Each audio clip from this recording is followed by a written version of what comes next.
Good morning, everybody, and it is time for NFL Live Before Lock. So do me a favor as you guys are coming in here, like the video, subscribe to the YouTube channel for the next, 3 hours and 45 minutes. We're going to have you guys covered with football coverage. Myself here, building lineups in the single lineup sims. Then it's going to be Ben and Lofty on the deep dive, followed by Eric and Spags on the final Live Before Lock portion. So let's start to get into it. Also want to let you guys know that our Black Friday sale today is the final day to take advantage of it. So if you've been looking to get our Stokastic packages at a discount, nothing better than our Black Friday offer. 50% off any weekly package, and this could be used for multiple sports as well. So if you want to take advantage of an NFL weekly package, go ahead and sign up. Promo code GRAVY, get yourself 50% off. If you want to sign up for an NBA package, same deal, and you can use this for as many of our weekly packages as you want to get 50% off. But let's get to it, guys. We have got an interesting slate here, and as you know, we like to start here by looking at the projections, and we'll look at the quarterback position to start here. So at QB, we've got 3 quarterbacks projected for at least 20 fantasy points. We have Josh Allen, Matthew Stafford, and Justin Herbert. Then there's a pretty big drop-off. We've got 2 QBs in the 18 fantasy point range, Jacoby Brissett and Sam Darnold. So the top-end quarterbacks, Allen, Stafford, and Herbert, a little bit of a projection edge over everybody else on the slate. Ownership at the position, here's what we've got. Nothing too crazy. 12.8% ownership to Herbert. We've got just CJ Stroud, 11% owned. We got Sam Darnold, 10.5% owned. No real crazy chalk at the QB position. It's pretty spread out. I also see it the same way. There isn't one QB I look at and say, oh, that's the guy that I need to be building around for this slate. Points per dollar options for us at the position: CJ Stroud, Tyrod Taylor, Tyler Shuck, Sam Darnold, Jacoby Brissett. But once again, nobody who's like min price and projecting for 19 fantasy points or anything like that. But I do think that there's a lot of cheap quarterbacks that we could consider for this slate. Running backs now. What do we got at running back? Starting at the highest end projection here, we've got Devon Achane, Christian McCaffrey, Bijan Robinson, Jonathan Taylor, all projected for 21 to 23 fantasy points. So lots of good-looking high-end options at the running back position. And then there's a really big gap where we have, after you get past these top 4 running backs, a 4 fantasy point projection gap until you get to Breece Hall at 6,000. He is projected for 17 fantasy points. So really big gap between the high-end guys and then the mid-range. As far as ownership at the position, we are looking at Achane of all the pay-up options. He's your most popular, just under 40% owned for Devon Achane. Then you got 25% ownership to Breece Hall, 24% ownership to Kenneth Walker against the Vikings, and then nobody else massively chalk at the position. 17% ownership to Bijan Robinson, 17% ownership to Kamani Vidal. That is because Amari Hampton not expected to play yet again, and really good matchup for Vidal as well against the Raiders. And then if we look at the values at the running back position, it would help if I sorted by the top values, not the bottom values. Breece Hall, Kenneth Walker, Devon Achane, Kamani Vidal, Bijan Robinson, Ashton Genty. That is from top to bottom, the best points per dollar running backs we've projected here at Stokastic. And now the wide receivers for you all. We've got another really top-end heavy position, JSN, who I think he's going to end up breaking the wide receiver receiving yards record for a season, barring good health. You know, if something happens like he gets hurt, then that could definitely change things up a little bit. But right now, project for 23 fantasy points at $9,500. You got Puka Nacua, 21.5 fantasy points at $9K. And then once again, just like the running back position, look at the fall off from the top end guys to everybody else. Puka Nacua is projecting for 5 more fantasy points than Jalen Waddle. That's the gap between the top 2 projected wide receivers and everybody else. Ownership at the position, we've got 25% ownership to each of Puka Nacua and JSN. Then you get the drop off, 19% ownership to Jalen Waddle, 15% to Nico Collins. Nobody else more than 15% owned at the position. If we go and look at points per dollar at wide receiver, and keep in mind Marvin Harrison back, so what have we been able to do the last couple of weeks? We've been able to just play Michael Wilson, Greg Dortch, Trey McBride at tight end, and it was like, hey, cool, we've got all of our wide receiver value set, and we've got a good pay-up option at tight end as well. But now Marvin Harrison back in the picture for the Cardinals, and all the other guys are more expensive as well. So Trey McBride, his most expensive price point of the season. Greg Dortch, his most expensive price point in the season. Same for Michael Wilson. So we don't have the same Cardinals pass catching value we've had in previous weeks. The top points per dollar plays that we have at wide receiver, it's the same guys who are projected the best. Jalen Waddle, JSN, Puka Nacua. Let's go to tight end now. Let's see what we've got at tight end. We've got Trey McBride, 18.31 fantasy points. So last week, we saw him just over 20 fantasy points with Marvin Harrison out. Still our top projected tight end, but it's going to be tough for me to get to Trey McBride now at a $7,800 price tag and his projection coming down a little bit with Marvin Harrison back in the mix. Then you got Brock Bowers for 15.7 fantasy points. Then a handful of tight ends for 12 to 10 fantasy points. Tyler Warren, Rondé Gadsden, George Kittle, Kyle Pitts, Dalton Schultz, Cade Otton, Juwan Johnson. And ownership at tight end, you got 21% ownership to Gadsden, 15% to Brock Bowers, and then just over 10% to Schultz and Warren. So tight end also pretty spread out as far as ownership and value at the tight end position. AJ Barner, Rondé Gadsden, and Dalton Schultz. Let's go ahead and look at some of your guys' super chats. What do we got here? We got one here from Jacob. What is this? Jacob Tharp, 9875. Please give the GOAT Matt Gajewski a raise. Yeah, if you guys didn't see, college football crushed yesterday. We had, what was it? Let me pull these standings back up. It was something like, what was it? The top, yeah, for Stokastic Avatars in the college football main contest last night. First place, Stokastic Avatar. Second place, Stokastic Avatar. Third place, Stokastic Avatar. And fifth place also, Stokastic Avatar. So the top 3 spots and 4 of the top 5 were Stokastic Avatar. So, yeah, Gajewski's been crushing it on the college football projections. He's also pretty frequently in Discord answering questions leading up to lock. And if you guys do want to take advantage of the Gravy promo, that could also apply to a college football weekly package. But yeah, Matt's been killing it on the college football projections.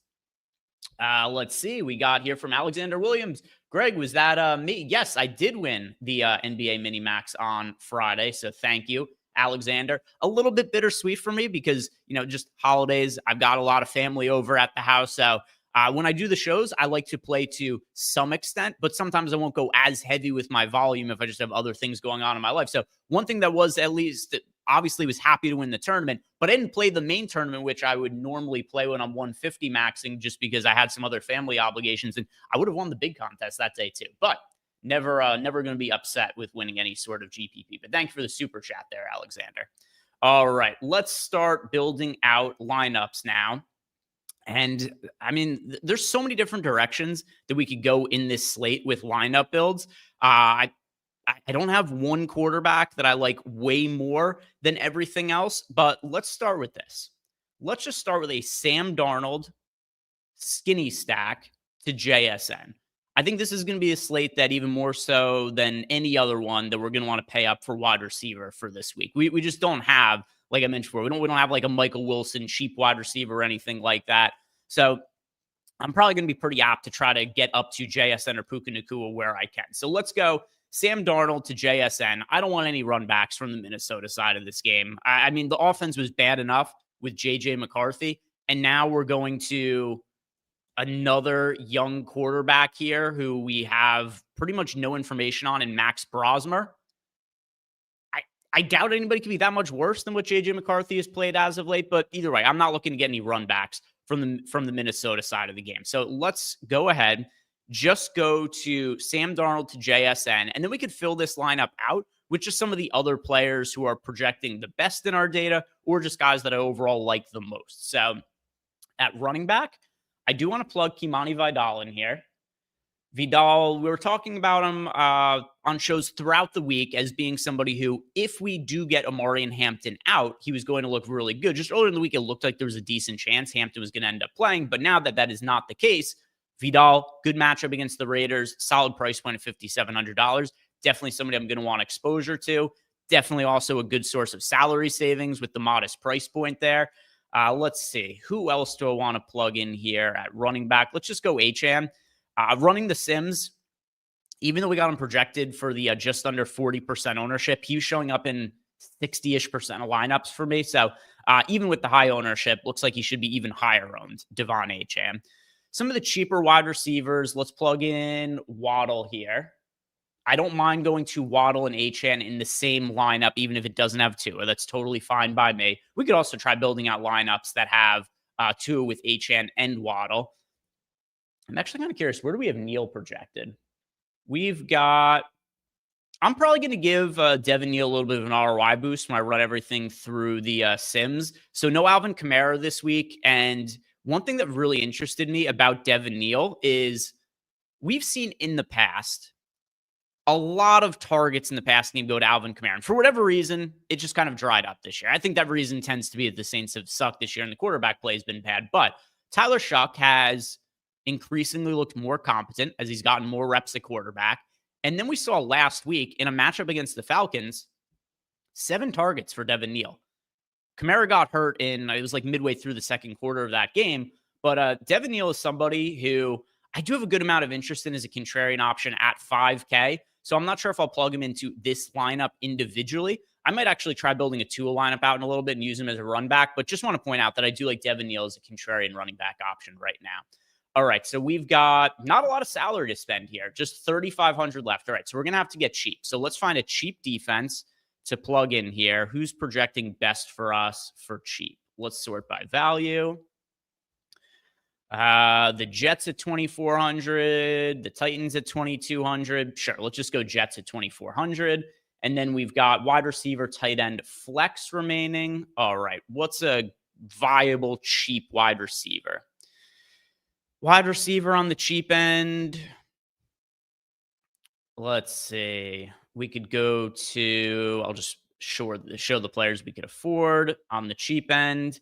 We've got Io Manor. We've got John Mechie, Adonai Mitchell. I'll plug in Mitchell. I think he's the most upside of all those cheap wide receivers. He also makes boneheaded plays every single week, just dropping the ball before he touches the end, before he crosses the end zone for a touchdown. Lots of drop passes for Adonai Mitchell. But at $3,600 in minimal ownership, there is at least some upside there in terms of big play potential. So I'll plug in Adonai Mitchell there. This is going to give us $4K for tight end and flex. Let's see. $4K for tight end and flex. Oh, you know what? Let's make this a double stack. AJ Barner. Yeah, Barner's our top points per dollar projected tight end. So we could do that. That'll give us Darnold with 2 of his pass catching options. And now who projects the best for us at the flex? Let's see. Of all the players left, we could go double tight end with Gadsden. That would give us a good amount of salary left to upgrade somewhere else. All right, let's do this. Let's take out Mitchell. And let's just set this to 10% ran this and have the optimizer complete the lineup for us. Let's do it this way. And Khalil Shakir and Dawson Knox end up in. All right. Wasn't expecting it to be 2 Bills players, but not the end of the world either. And I did see a question about the Bills here. We've got from Zach. Why is Keon Coleman $3,500? Well, he was a DNP, just healthy scratch the last couple of weeks. So is expected to play this week. The question is to what extent, though, just because somebody who's clearly, at least to some extent, fallen out of favor in Buffalo. What could we really expect from him, right? So we are going to want to be totally assured that he is going to be active for the week, which reports have indicated that's going to be the case. Just looking to see if there's been any kind of more recent updates here, but no, just that he's expected to play today. But even with that said, like how much, if you want to take a punt on him at 3,500, I think that's reasonable. But how much confidence can you have in a guy who is healthy and was left off the active roster in consecutive weeks? That's the main reason why. But this lineup looks pretty solid. 86.4% sim ROI for the Sam Darnold double stack. Let's see if we have any questions from Discord for any lineups or just general questions you guys want me to plug in. Let's see what we got from Discord, if anything. And yes, Matty Ice. Matty Ice has a DraftKings lineup for us. Let's build this. It is a naked Josh Allen lineup. All right. He also wants it 25% to first. So let's do that. And who's he giving us? So we got Josh Allen naked with Ladd McConkey, Aronde Gadsden, and Christian McCaffrey. Okay. Interesting. So we've got Ladd McConkey. And he didn't give us any other pieces of the lineup, just these parts. All right. let's just run it with the optimizer with the players he wanted in, and we'll see how it looks. So it got us Josh Allen, Devon Achane, Christian McCaffrey, Ladd McConkey. We've got DK. We've got Adonai Mitchell. We got Aronde Gadsden, which he had wanted in the lineup. Dalton Schultz in the Jets defense. And yeah, let's see how this one ends up looking. A lot of times when we have lineups that are an unstacked quarterback, it kind of, 14.1% sim ROI.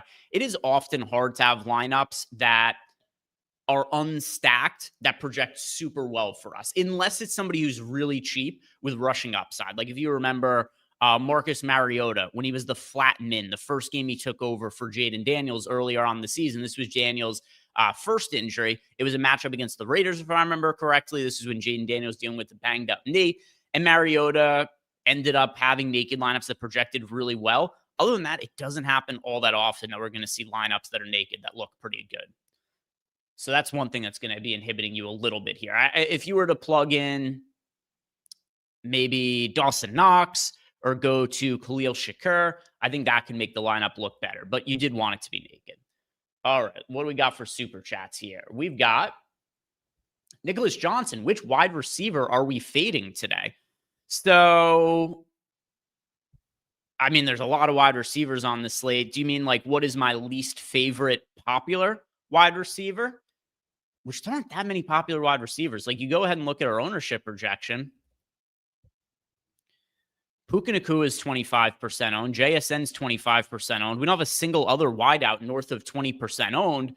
So there's only two chalk wideouts, Puka Nacua, JSN. I don't want to fade either of them.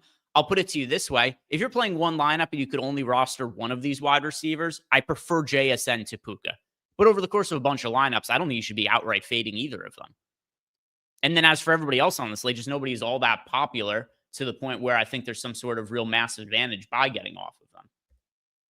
What do we got here? We got Matt Sheets. Hope you guys had a good turkey day. You are a goat. See you at the top. This is from our friend Coach, who's also pretty regularly in the Stokastic Discord. So yeah, everybody, happy Thanksgiving, Coach. Hope you had a good holiday. Let's see what we got here. Sean Preston. Sean is asking us, Stafford, Kyron Williams, Kimani Vidal, Jalen Coker, Puka Nacua. We got Mechie, Parkinson, JSN, Titans defense, 0 left on DraftKings. The shout out to when we had the mix up where Sean accidentally used too much of the salary. All good. All good. That will be a day that lives in the lineup building portion of Live Before Lock in history. The confusion, trying to build the lineup that uses the exact right amount of salary. All right, Vidal. We've got Coker, Nacua, and Mechie. Okay. Mechie's fine. For what it's worth, I do slightly prefer getting to Adonai Mitchell, but there's nothing wrong with Mechie either. Let's see. Who's the other wide receiver? Coker. I don't think Coker projects not that poorly for us. 6.83 fantasy points. Not great, but not as poorly as I thought that he projected. We've got Parkinson at tight end. We've got JSN. So this is interesting. You were able to fit a lineup here that has both JSN and Puka Nacua in it. And then the Titans defense to round it out. All right, let's see how this looks.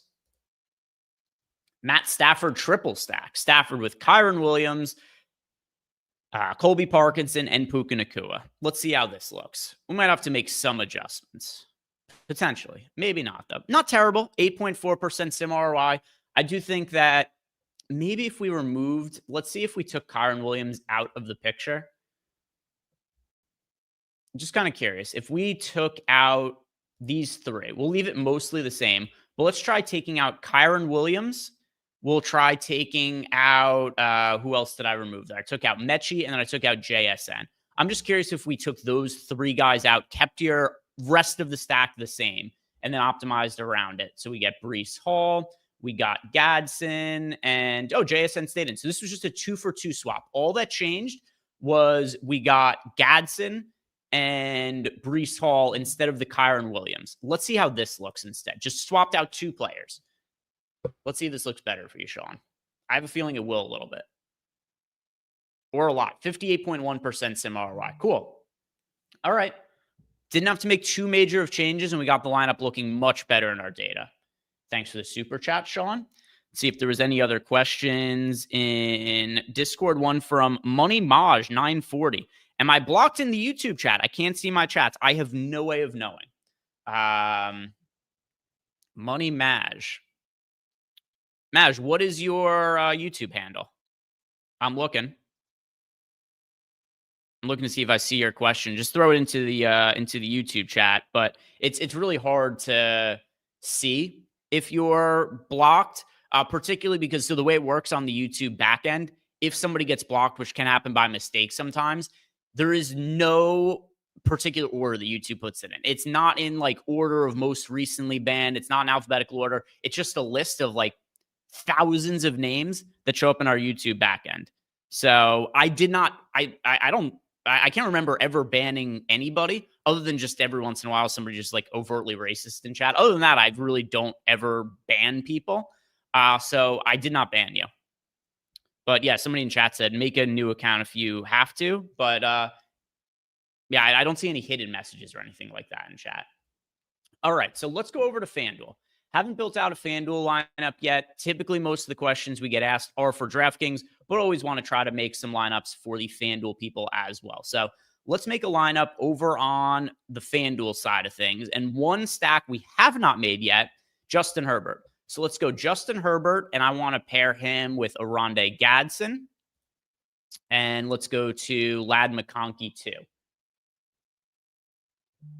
Always tricky when it comes to the Chargers because they've got so many good weapons in the passing game. Quentin Johnston, Keenan Allen, Trey Harris is in the mix now as well. You got Ladd McConkey, you got Oronde Gadsden. So at least for me, I feel like more often than not, other than the times where we saw like Quentin Johnston was out and it was a little bit easier to just go click on Ladd McConkey and feel better about his target share, I generally feel like I end up on the wrong Chargers pass catchers. But this is a great spot for Herbert. I definitely want to be having myself some Charger stacks. And my favorite players to roster from the team are Gadsden and McConkey. And at least as far as McConkey goes on FanDuel, pretty modest 6% ownership here.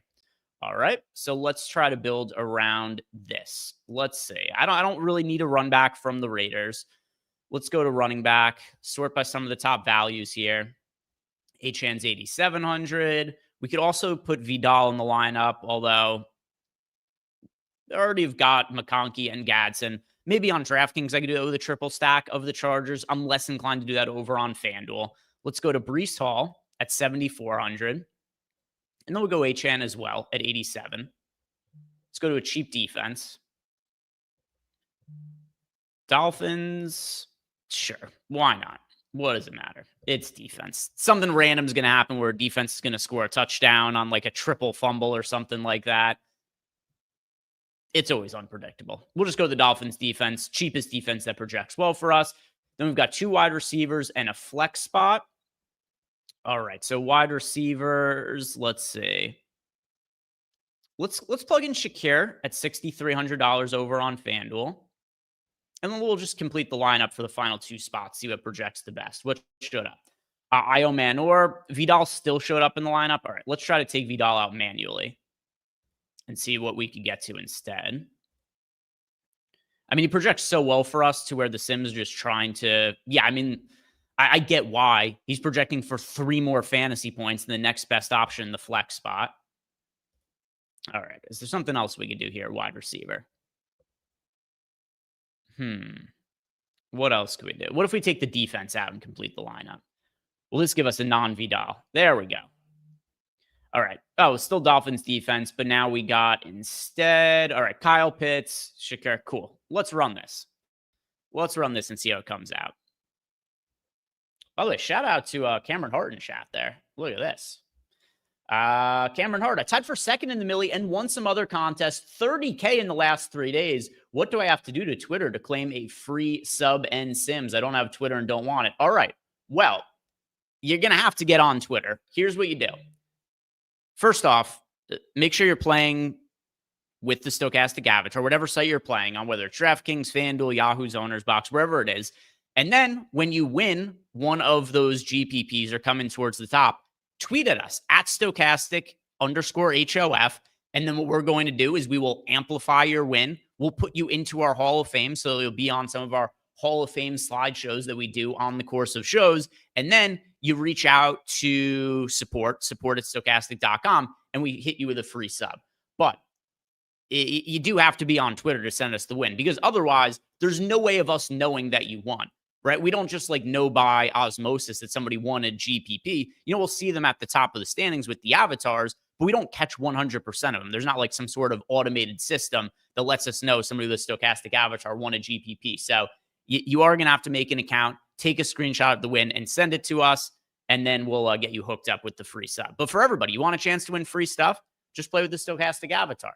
Come in the top of a GPP, message us at support, and we'll hit you with a free sub. If you want another way to get a very affordable sub today, final day of the Black Friday sale. You guys could sign up for any Stokastic weekly package and get 50% off with the promo code Black Friday. So take down some GPPs like our guy Cameron here. Black Friday. Link is down below in the YouTube description box. Promo code GRAVY, 50% off any weekly package. This is also good for Portfolio EV too, by the way. If you guys want to sign up for a Portfolio EV package, also 50% off with the promo code Black Friday. So take advantage of the deal, because today is the final day of the offer. Let's see. What do we have for other super chats? Were there any others? Nothing else for now. Yeah, Sean's was the last one. Let's see if there was any other questions in Discord. If not, I will keep building out some more lineups that I like. We've got, all right, so Moneyman. So our guy, Money Maj in chat, he's saying that Josh Engelman is the culprit here. Let's see what his story is. He says, it wasn't me. He says it was Josh Engelman last year. Oh, well, so you're asking me if you were banned, but you already know the answer here. Josh banned him for saying that Jokic was questionable. He says that his handle is either MoneyMaj940 or StreetBiz8848. Yeah, it is. If it happened a year ago, it's going to be nearly impossible for me to find that in the YouTube backend. Just make a new account. And if you were just making up Jokic is questionable during an NBA show, just don't make up injury news and throw it into chat. Young Metro Boomin, can I do a FanDuel lineup? Just built out a FanDuel lineup, but I could build out another FanDuel lineup for you. How does that sound? We could do another one. There's no problem with that. All right, so we just did a Justin Herbert FanDuel lineup. Let's do another one here for Young Metro Boomin. Who do we want to do next on FanDuel? All right, who have we not built a lineup out with at all? I do think Stafford lineups are probably a little bit better looking on FanDuel and DraftKings. Not to say that they're not playable on DraftKings, but I think on FanDuel they look even a little bit stronger. Let's just go to a single stack. Let's just go Stafford to Puka Nacua as a run back. Let's throw in Ted McMillan at $6,800, and let's make this our core. Also, we haven't done this yet. I want to throw Devin Neal into a lineup. $5,900 on FanDuel. He's fairly contrarian on both FanDuel and DraftKings right now. Let's go ahead and plug him in. All right. Stafford. We've got Neal, Nacua, Ted McMillan. Let's throw Jalen Waddle in at wide receiver. So we got a little mini stack here. Devin Neal and Jalen Waddle. Let's go to, so we'll have Waddle in this lineup instead of Achane. Let's throw Vidal into the lineup. And then I also want to throw McCaffrey in at flex. And then we'll optimize around this. See if this works. Did I use too much salary? We've got, no, looks okay. Darren Waller showed up at tight end. Don't necessarily love that, but that was what we needed to do to make salary work. All right, let's run the sim. Let's run the sim and see how it comes out. We might have to get a little bit cheaper than McCaffrey at that running back spot to make the lineup look okay. But we'll see what the sim is. All right, 73.4. No issue with that at all. That's all good to go. No problems there. I'm good to run that out. Here's what I want to do for DraftKings, because we haven't done it yet. And then Young Metro Boomin in chat says thank you. All right, let's build a Tua lineup, because I like Achane and I like Jalen Waddle, and then there are pieces I like from the Saints as well. Let's build a full game stack here. Tua at QB. He's also very cheap at $4,900. We're going to go Achane and Neal. And let's go Waddle All right. Jalen Waddle. Should we throw Olave in here too? Sure, why not?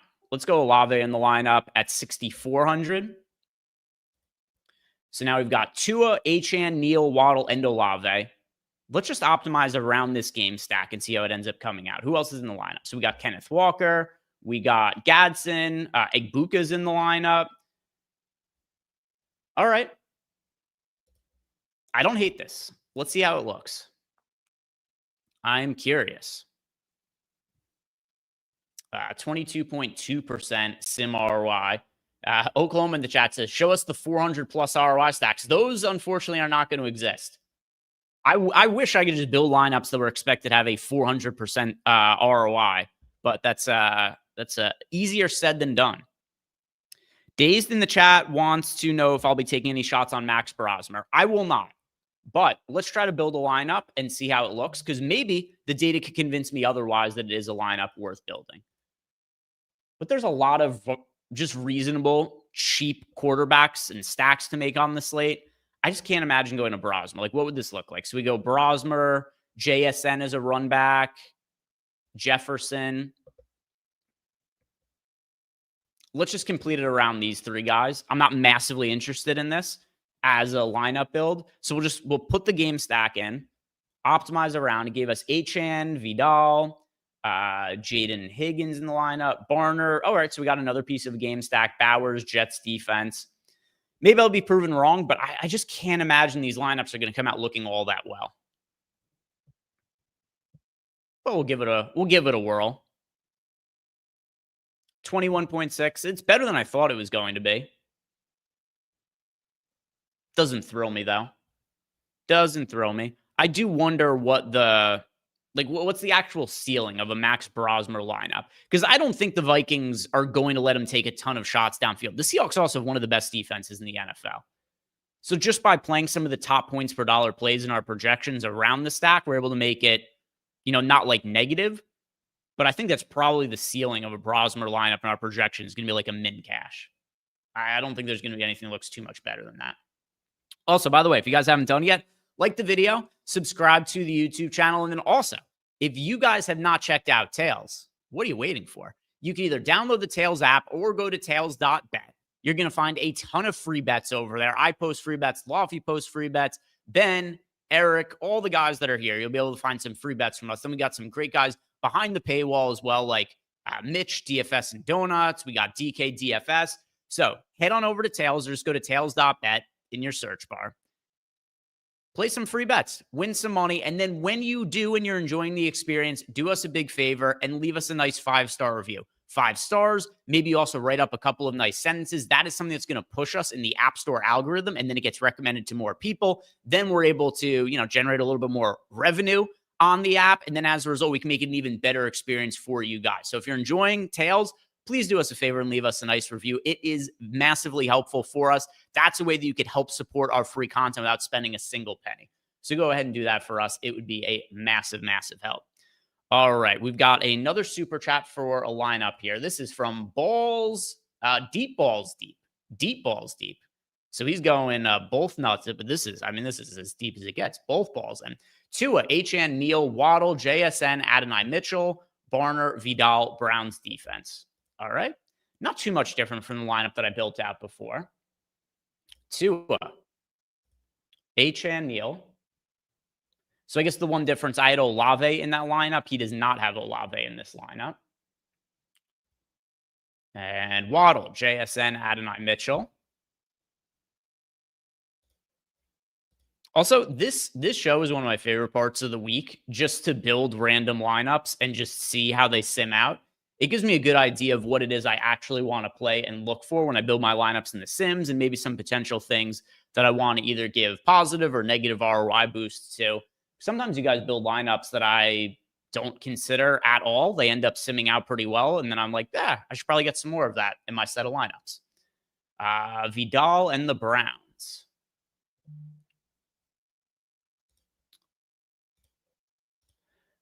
All right. I think this will sim out pretty reasonably well.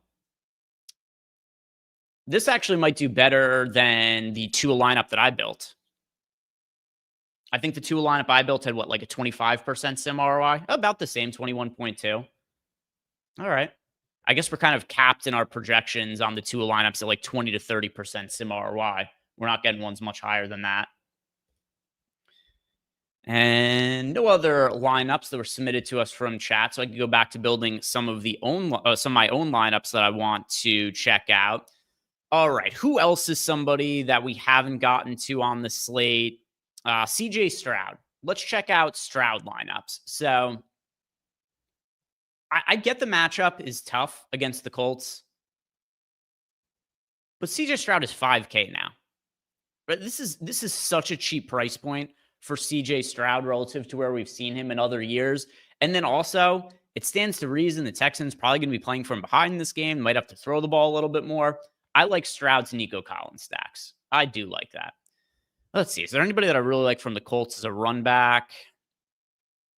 I guess Alec Pierce, if I have to choose one. Pierce is $4,800. He's got big play upside. I'm definitely a little bit concerned with the Daniel Jones injury. If you guys didn't see, Daniel Jones has been dealing with some leg pain the last couple of weeks. They didn't get an X-ray done. Apparently, he's got a fractured leg. That can't be great for the Colts offense. It's also not a new injury. He's apparently had it for a couple of weeks, but so maybe no run backs. If I have to pick a run back, it would be Alec Pierce, though. Let's see. Running backs now. Let's plug Breece Hall in. Let's go Achane. Tight end. Let's just complete the lineup around this core of guys. So we got Stroud, Achane, Breece Hall, Jalen Waddle, Nico Collins, Alec Pierce, Oronde Gadsden, Kimani Vidal, Jets defense. All right, this is a pretty reasonable looking Texan stack. So let's go ahead and see what this looks like as far as, all right, 35.6. This is a tough slate. A lot of these lineups are looking fairly similar. I think the highest MRR we've had so far was like 85.6, and it was the very first lineup I built. Very first lineup of the day. What's this next lineup you guys want me to check out? Tyler Shuck lineup. This is from Slinky 5467. Shuck, Achane, Bijan Robinson, Nico Collins, DK, Olave, Juwan Johnson. All right. Let's see if we stack the other side of the Saints game. So if we go to Shuck at QB, I think he's looked okay. I like the matchup against the Dolphins. I actually have a bet that I placed earlier. I'll post this on Twitter as well after this show ends. I kind of like Tyler Shuck to score a touchdown this week relative to his odds. He's 16-1 over on FanDuel.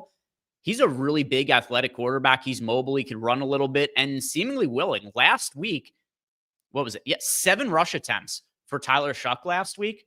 I think 16-1 are too long of odds for him to score a touchdown. So if you guys are looking for a long shot touchdown play today, that's one that I placed. Achane and Bijan Robinson. Achane.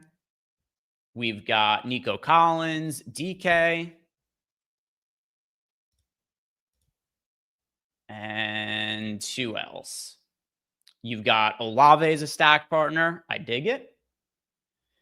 And I mentioned this a little bit too when we were going over some of the contrarian options. I don't think Devin Neal is crazy as a contrarian running back, even as a part of a Tyler Shuck stack. 7 targets for Neal last week.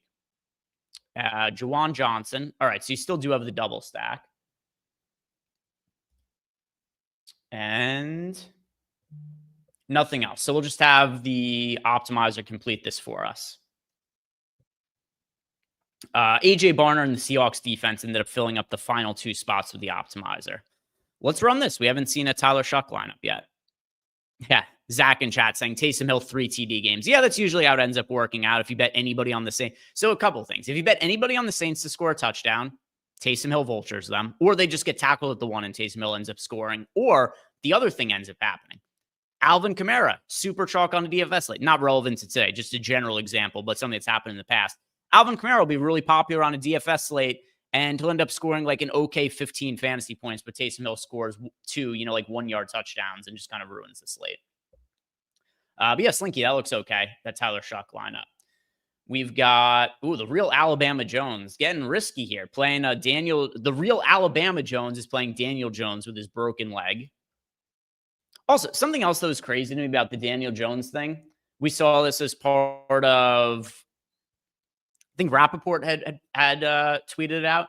Daniel Jones, like he's a fractured leg, but he's not concerned about it. I don't know. I'd be pretty fucking concerned if I had a broken leg. At least a little bit. You don't have to be like massively concerned, but it'd be a little bit of a cause for concern. It's concerning me in terms of like you have this lineup with him in it. Here's where I think it has to hurt him a little bit for DFS purposes. How does it not cut into his rushing upside? Which is where a lot of Daniel Jones fantasy upside comes from. We'll see how it sims out though. But I'm probably not going to be playing Daniel Jones this week. Collins, Mitchell, Pittman. So you got Collins as the run back. Adonai Mitchell, who in spirit a stacking partner with Daniel Jones, was at the beginning of the year. But you got Michael Pittman here. Tyler Warren to complete the double stack. And then Jordan Addison and the Buccaneers defense.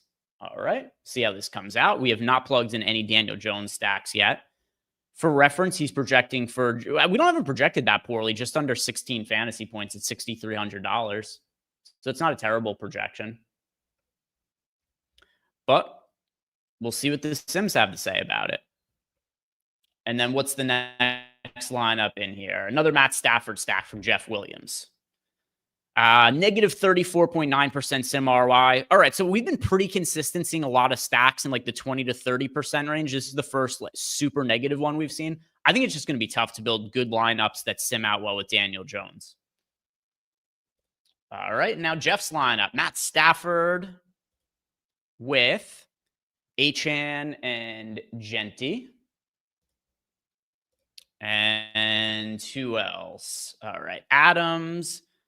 No Poo. Okay, so I do think this is a pretty interesting way to get off of the Puka Nacua chalk, which is going to Stafford and Adams. One thing we've seen for sure this year is that Adams has way more touchdown upside than what Puka Nacua has. I also think that we've gotten to a point where Stafford, the MVP frontrunner, I kind of think the Rams are playing into that a little bit when they get inside the 5-yard line, where in the past, maybe they would just run that up the middle with Kyren Williams.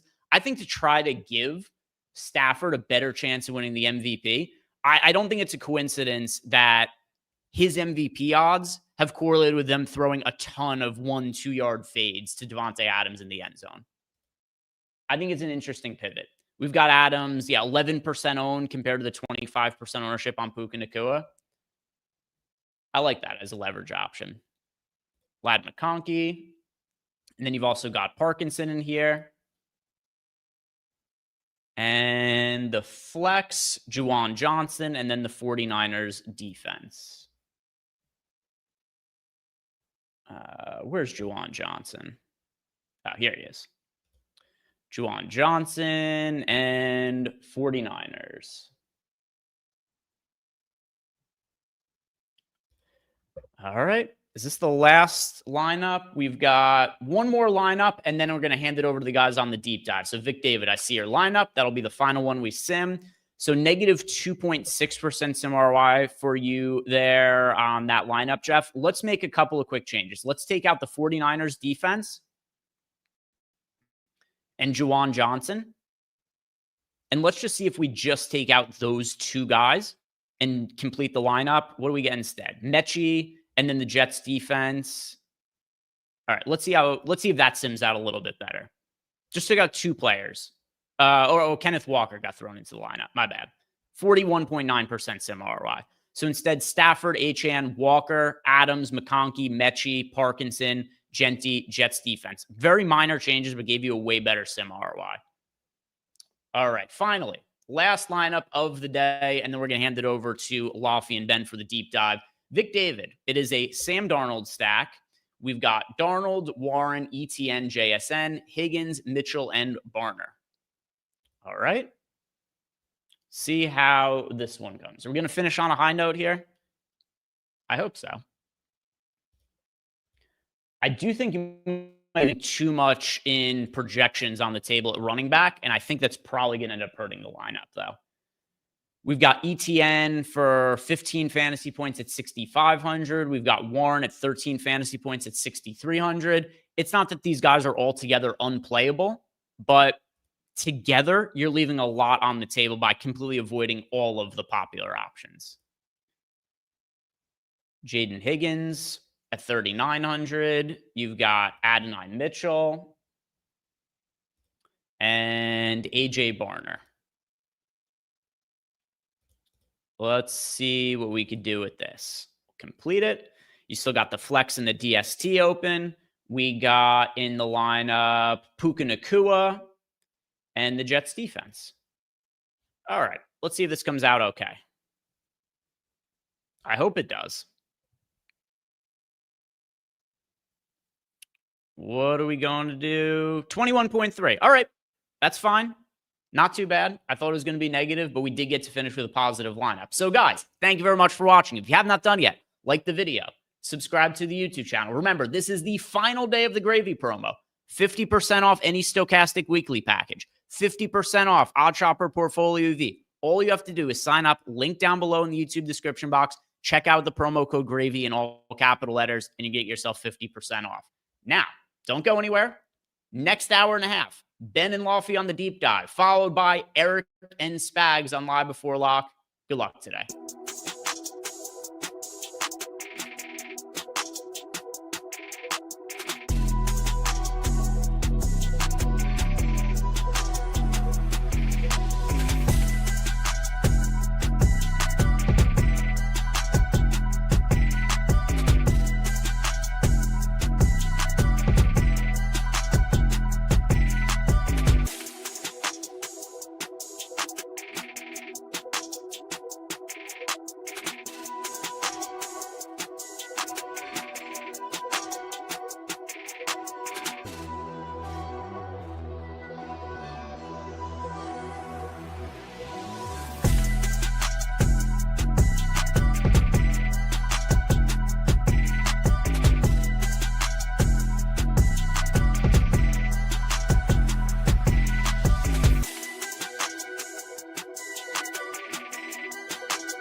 Hey, good morning. Welcome to the Stokastic.com NFL Deeper Dive. Yes, week 13 coming out of Thanksgiving. Always one of the weirdest slates to me because you don't actually start researching it until like Friday, whereas Ben and I are typically doing Tuesday first look 5 days before the slate starts. But still, a wildly unique slate today. Only 10 games. A few running backs that are popping who we haven't played in a while, a lot of salaries that have come down, and then other just really expensive guys in good spots. So we're going to break it all down as we always do. Glad to have you guys with us. And if you don't mind, you know the drill. It's Sunday. Take a single second, atone for your sins this fine morning. Hit that thumbs up.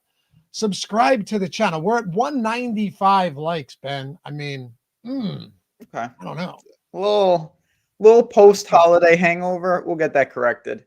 Right now, I have no doubt. But yes, you hit it. This is I'd say the weirdest slate of the year for a couple different reasons. One being I was thinking about Thanksgiving. Then I was thinking about Black Friday. We had a showdown slate. Yesterday, most of my mind is on college football. And boom, we have just a 10-game right here, no buys this week. So it's fascinating. And then you look at the slate itself, which, of course, we're going to break down in full. There's 5, 6, 8 names that I have not considered playing this entire season that we're going to be talking about today. Yeah, man. I'm glad you kind of agree with me. I wasn't sure if I was on an island looking at this slate. On Friday, I literally asked Greg, I was like, how do you feel about me literally just playing one quarterback this week? Like going 100% exposure to Justin Herbert or something and doing something nuts. Because I'm not saying that's the optimal move by any stretch, but there is a feeling on this slate where you look through some of these quarterbacks, right? And you just go, all right, well, he doesn't look good. He doesn't look great. He has a broken leg. He's bad. There's so, and the broken leg fella is not exactly in an optimal spot either, going up against the Houston Texans. I mean, it's just one of these weird days where when you scroll down the list of quarterbacks and of course all of the stack attachments that come along with it, some of them just to me look like better one-off pieces than they do stacks themselves. So we'll go through every team as we always do, all 10 games, all 20 teams. We'll throw up the Sims exposure, give our thoughts, see what we're boosting, maybe capping some spots as well. You've got a very interesting running back situation in New Orleans today that we're going to dig into. So how you feeling, man? I feel good. I'm excited for the slate. It's just it's definitely a unique one. I just did my initial sim runs and getting some guys that if you just had me, independently kind of predict who would be showing up in a prevalent amount of lineups, it wouldn't have been the same. Some weeks it's pretty obvious. It's like, wow, this running back, he's cheap, he's in a kill spot, blah, blah, blah. I didn't find that this week, and we have a lot of expensive options. We're going to have to find salary savings somewhere. I'm hoping it's low scoring. I've said this to you before. This feels, if you look at the totals across the NFL, just look at the bottom of the screen right now, you're going to see some in the 30s. I'm hoping it's kind of a slog today because my lineups, I don't know if they're equipped to score like 260. I'll be honest, dude. You and I always shoot, like we always text back and forth during the games, and typically, we give each other a post-mortem. Yes. Ben will text, no joke. Ben will text me at like 7:00 and go, "Did you win the millie?" And I think we all know what the answer usually is. It always is. Yeah, usually is. Wow. Okay. But then it's kind of like, man. Like I'll send you a screenshot. I'll be like, here's a 225 that finished in 60th. Yep. How is that happening? It's been crazy lately. And obviously last week, I mean, it feels like 2 weeks ago, but it was just last week. Gibbs exploded for like 60 as a really St. Brown in the same game had like 35. Yep. And so we've just had some of that. But I think today in particular, we're going to see some uncomfortable builds. And I like that. I think actually the show is better when there's uncomfortable builds because we're going to give you hopefully information that makes the difference. I prefer it so much more than just having to be like, well, yeah, this game also has a 50-point total. Yep. All these guys are good. Play them too. Yeah. Here's something crazy to think about. It would not be shocking. Now, look, I've said this before where it looks like it could be a low scoring slate and then somehow it's still like 250 to the first place. But it wouldn't be shocking at all if the Thanksgiving 3-game slate, Millie, finished with a higher score than today's 10-game slate. It's funny you say that because you see this a lot if you play the split slates, like early only or afternoon only. A lot of times when you look at the winning scores in that, they're not that much different than the main slate. No. You have less options, but sometimes that just forces you into some of the plays that can really, really get there. So, like I said, I'm excited to talk to some garbage games, starting with Jacksonville and Tennessee, but I'm excited to dive into some of these ugly totals because we can't simply ignore them this week. Yep. I will. We're going to get into that right now, but I do just want to say that there is some weather today, and that is affecting some of these totals. Cleveland got some wild weather, like 25, 30 mile per hour sustained winds, potential snow, 40 plus mile per hour gusts. Pittsburgh isn't as bad, but you're talking last I looked, and that was like 30 minutes ago. Throughout this game, 17 to 20 mile per hour winds in Pittsburgh. And it's always funny because Josh Allen seems to struggle in the wind, but this isn't crazy wind. This isn't like, lake effect snow at Orchard Park type wind either. So I don't want to overreact, but there is a little bit of weird weather and then a bunch of dome games as well. New offensive coordinator in Las Vegas. We're going to talk about him. So as always, glad you guys could join us. Hopefully you had a great Thanksgiving, a great holiday weekend, and maybe we can cap it off with some wins, see some Stokastic avatars at the top, which, by the way, I had to throw this up there. Talking about Stokastic avatars at the top, our friend Morgan, who has won, millions of dollars this year, Stokastic sub, also, awesome supporter of everything we do, Ben. He shot this over to me last night. He's like, yo, you should probably use this. Look at this. Look at the college football streets in the main contest yesterday. It's crazy. Yeah, that'll play. And I'm not surprised as someone who, Mac Ajeski and me have done shows for years together, and he powers those, and there's nobody better. And college football is an information game, so it's just the same thing. Combining good data with good tools, the results are on your screen. So that's some good momentum right there. First, second, third, and fifth. It's stupid. It's not like, oh, one guy hit the nuts. Look at the usernames. Yeah, and not just that, the scores are way different too on a lot of these. Yeah, a lot of different lineups. I thought that was pretty cool. Anyway, atone for your sins. Let's get it going. Jacksonville and Tennessee. All right, so the Jags are 6.5-point favorites. If I were a betting man, which certainly neither of us are, I'd probably take the Titans here, man. Well, you know what's funny? Somebody commented on one of my betting videos, and they were like, "You know why I can't take this guy seriously?" This was a couple of weeks ago. They're like, because the Titans have been the best bet, since the beginning of last year, as far as fade them, right? Like they cover no spreads. What's his name? Callahan might go down as with the worst against the spread record of any. I can't imagine anyone has a worse ATS record than he does. But I was like, well, yeah, it's a new coach, and things are different. And you also can't just not cover the spread forever. The spread is literally designed to be close to 50-50. And then they covered. And I'm pretty sure now that the Tennessee Titans, Ben, who covered like one game in the past 45 games, but no, in all seriousness, it was like one or two games in the past, since the start of last year. I think they've covered like 2 or 3 straight now. So that isn't to say I love the Titans here.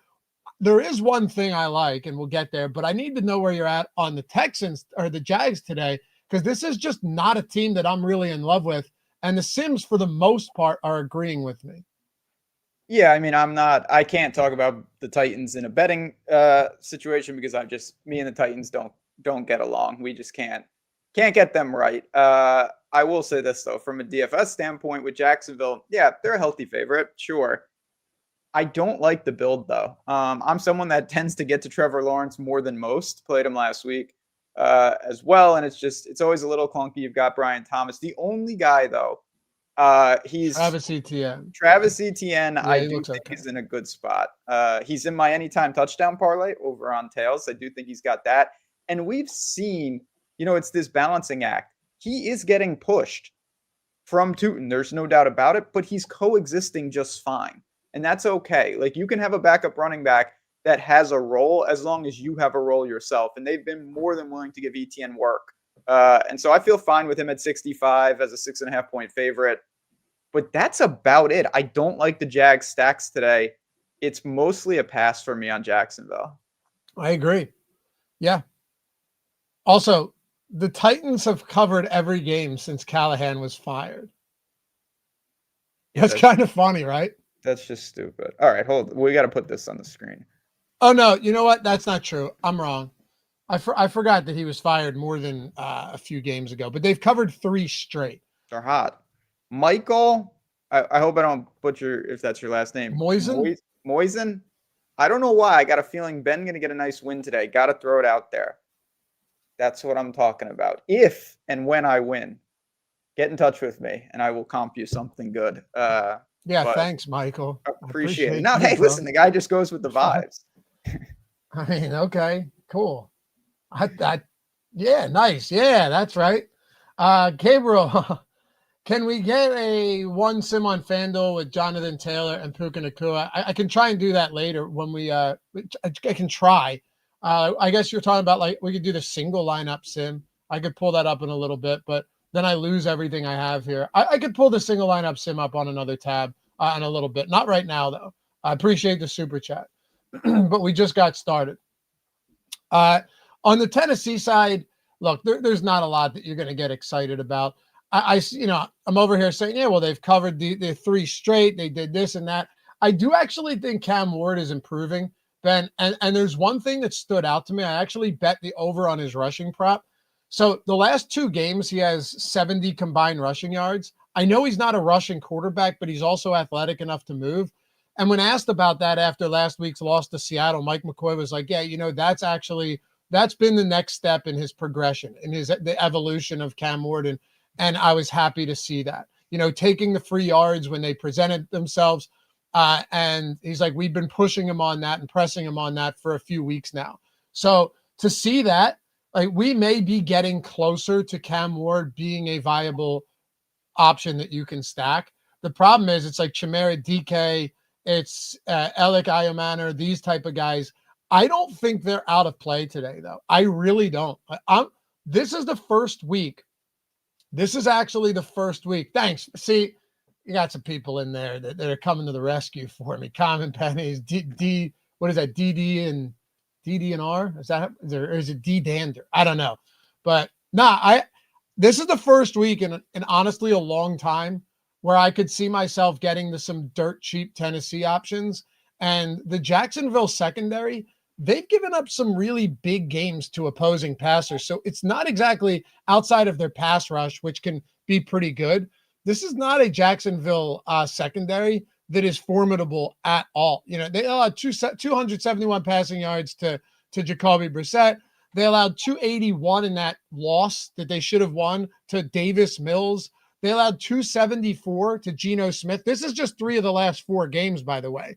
286 to Darnold, 318 to Mahomes, 306 to Mac Jones, 302 to Burrow. Like, they will give up some big passing games. They will. I also have some exposure to Cam Ward in the passing attack. The trickiest thing about the Titans that's kind of annoying is you're already taking a pretty big risk here. It's not a given that if Ward has a big game, how that's going to happen. That's the one thing that is kind of, like I said, it's just something we have to deal with. There's not a great prioritization of these targets. Iomanner comes back, muddies the waters even more. So it's a cheap stack. I think it's in play, but it's not as simple as when we kind of had the Cardinals a couple weeks ago. It was basically clear that you had Wilson and you had McBride. And if you were going to play Brissett, you could throw in Dortch maybe, but there was a pretty tight combination of what you wanted. Here you've got multiple guys on the outside. Gunnar Helm to me is in play at tight end, sub 3. Mix and match, sure, but just know what you're getting into. But I do have Cam Ward in the pool this week. Yeah, I do too. And of course, it's way different than the Jacoby Brissett spot. Way different. Oh, yeah, it's way different for many reasons. But it's probably for me going to be more one-offs of DK and Iomanner. That and maybe some Gunnar Helm as well. That I think is the simplest way to do it. And Titans defense, I really don't hate at 2,200. To me, they should. We don't talk a lot about defenses here, but I don't think they should be 2,200. I think the Titans probably like 2,800 or, in that same range as some of those other teams. Yep. Listen, if you are we're going to be talking about JSN and Puka and big time running backs and a lot of expensive weapons on the slate. Saving upwards of $2,000 at defense from the Chargers will go a long way. Yep. But I think, look, we can end on this. This has been a good show, everybody. Now, we can end the game on this. First time really, and I don't think I'm exaggerating. First time in probably a month that we've even talked about getting to any significant or even relevant Titans exposure. And I think it's warranted today with how many good high-end like you have JSN and Puka, both double-digit favorites. You have Bijan Robinson in a very good spot against the Jets. You have Devon Achane as a 6 or whatever point favorite against New Orleans at home. And you're kind of just scratching the surface there because there's a lot of mid-range options as well that stand out. I do think some type of salary relief is going to be very necessary today. And that's why we'll probably talk about, Adonai Mitchell and John Mechie when we get to the Jets in the next game. But this is just one of those spots where it feels somewhat of a necessity not to jam them. But if you're playing multiple lineups, this opens things up. And at the end of the day, as gross as it is, there is no Calvin Ridley. Like, you still have to throw to somebody in what has been an objectively positive matchup all season against the Jaguars. No doubt about it. And yeah, we're about to talk about the Jets. So they're going to fit a lot of the same mold of what we just said. Jets win outright today, by the way. I mean, the Falcons. I'm just setting you up for this because you said they're a random number generator. No, they are, because I know. Even last week, I'm like, all right, Saints, like, let's see what. Nope. now the Falcons look competent, and now they will look incompetent. I don't even know if that's a word, but they won't look good here. To me, listen, sub 40 total. This is the incompetent is a word. It is a word, is it not? Of course, it's a word. But That's how would you? I said it. Why would you question? I'm not. I think they're going to have a great game. I don't know if "great" is a word, but I mean, if it was, oh yeah, great. That's like of if course, you were playing is a word too. Scrabble. Scrabble, yeah. Like no one uses great. Crazy. People use the other word. It's a triple word score. It's long. It's a long word. Like yes, great. We have on good authority. It's a non-competent team. I hear you. All right, talk to me about the Falcons. Incompetent. Yeah. Listen, Atlanta.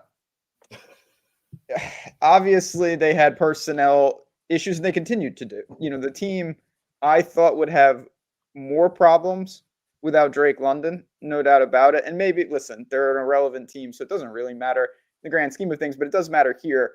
This is a pretty simple team for me to break down. I'm not stacking them under any circumstances. If I land on Kyle Pitts, I'm fine with that. He's sitting, I think, $4,000. Just seems like a reasonable target. And Bijan's always a spend. Is he my favorite option on the slate? No, but I don't think he's the field's favorite option either. He'll just be a moderately owned top-end running back, and I'm okay with that. So I've got two Falcons that I really care about, and I'm not sure I'll even have any Mooney. I guess he's in somewhat of a discussion, but it's Pitts, it's Robinson, it's nothing else. I feel similarly. Tucker, Jackson Dart's not on the slate. He's on the night slate. Who's he playing? It's Monday Night Football. He plays the it's Patriots. Monday night. Okay. Patriots. Oh, right. Who's tonight? Broncos, I want to say. Yeah, Broncos. I don't know. It is the Broncos. You're right. Maybe Washington? Yep, good call. Yeah. I'm trying to think because I saw there was a boost this morning that I claimed, and it had a Bronco on it. I was trying to think of the other team for the night. No, you got it. Yeah. Good. We may be able to go to sleep early Sunday and Monday.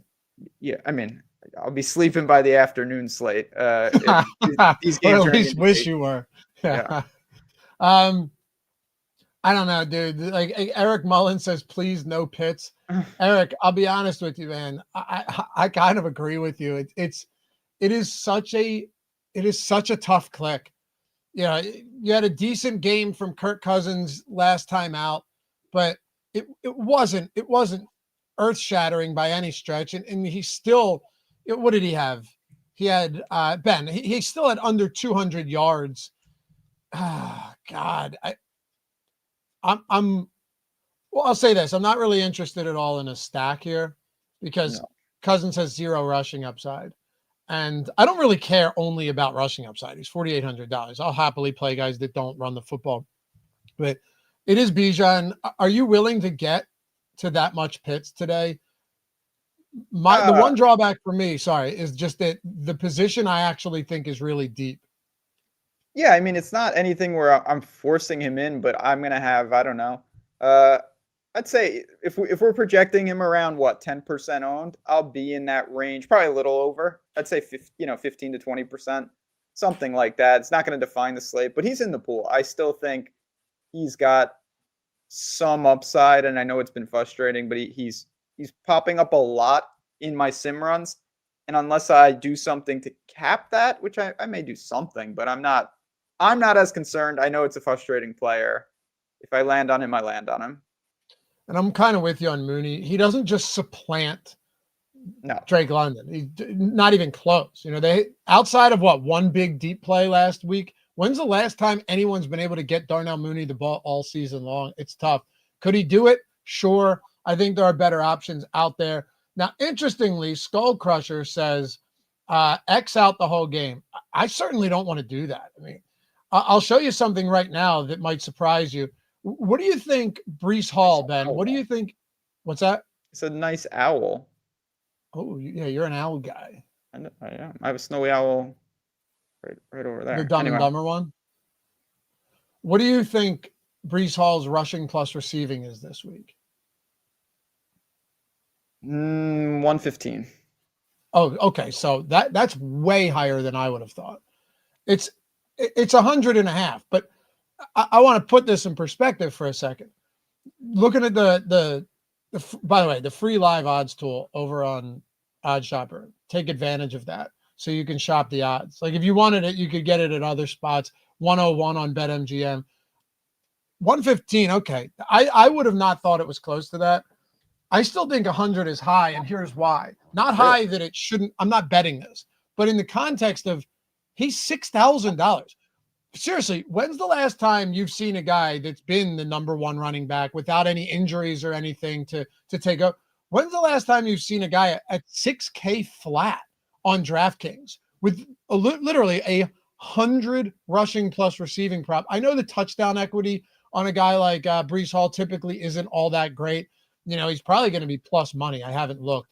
But at the same time, man, 100 rushing plus receiving at that price point? Yeah, I mean, listen, I do get, and I probably threw out a pretty lofty number, but it seems like he can't be game scripted out. You're talking about a Jets team that has no weapons. Tyrod seems content to obviously keep him involved. If you're talking 20-ish touches, upwards of 25, that's a reasonable output for something like that when some of it's going to be through the air. And Breece Hall has obviously explosive upside if he can get loose. So I'm fine with getting to him. And then you've got the pay down options. You've got Mechie, you've got Mitchell. It's somewhat of a old school Lockett Metcalf. You never pick them right. It feels like that, but I'm more Mitchell than Mechie. Maybe that's just gut feel, and I don't want to go to the touchdown train. Mechie's been catching them. Mitchell hasn't. Mm-hmm. But you have two sub 4K options if you want to pair with Tyrod, or if you just want salary relief on your team. Look, it's not comfortable, but there are a couple things that stand out, and we'll break them down like this. And you did a pretty good job of it right there. Just kind of explain, hey, it's salary relief. Maybe Mitchell, who has been targeted a lot, just been unable to come up with anything really. He's viable. So is John Mechie. Love it or hate it. Now, this isn't to say, oh, you got to go jam John Mechie. No, of course not. The Jets have basically an 18-point implied total. That's not good. 21 around for the Falcons. Neither are great, but here's the truth. Breece Hall is a pretty significant bell cow back. He has 100 rushing plus receiving. I know I mentioned that, but I'm just letting you guys know he has plus 140 to score. Which, how wild is that? There's a crazy one, dude. How often do you see a guy with 100 rushing plus receiving at running back at plus 145 to score?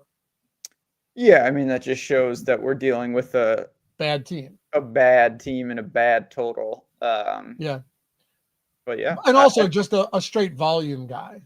Yeah, he's going to get there. But he is a volume guy, but I see paths for Breece Hall today. I see paths for the Jets today. Not in, their price points are so low, you don't need them to crush their team total to potentially have multiple Jets get there.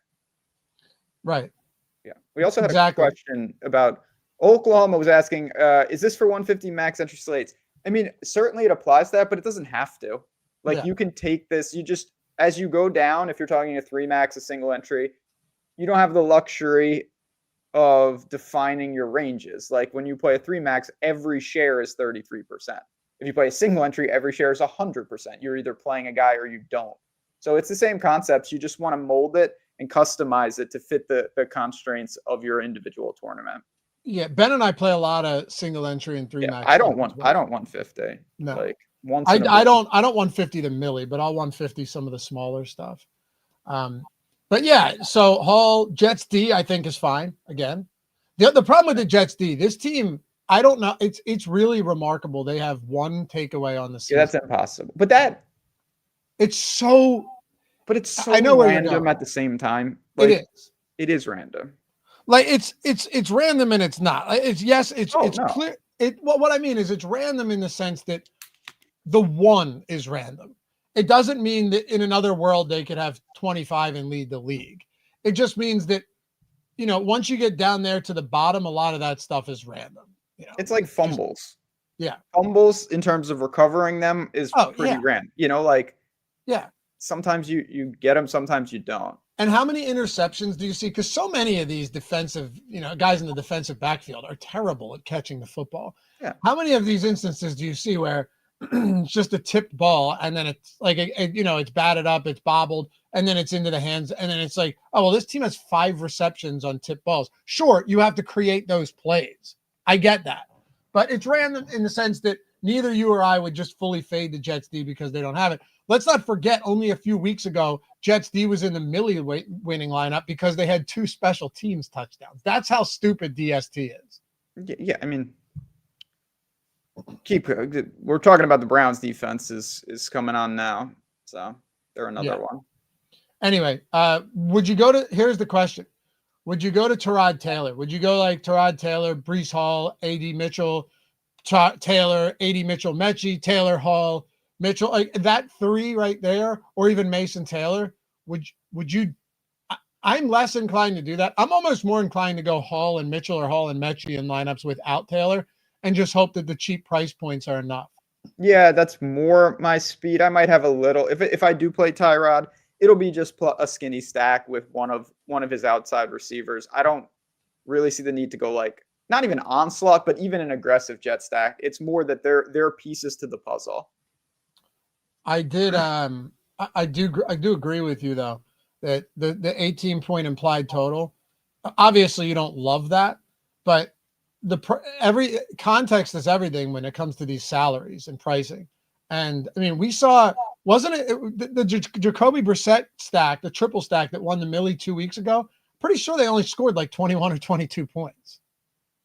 Yeah. I mean, again, sometimes it's just setting it up for the rest of your lineup. Yep.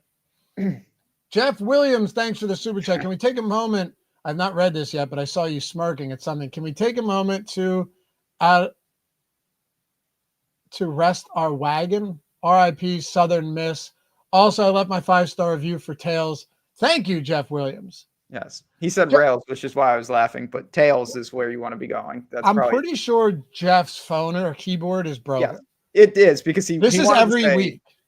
Can we take a moment to put to rest our wagon? Southern Miss, let there be a lesson. That's why you don't like kind of take games off when you don't need them and then try to turn the light switch back on. You saw what happened yesterday.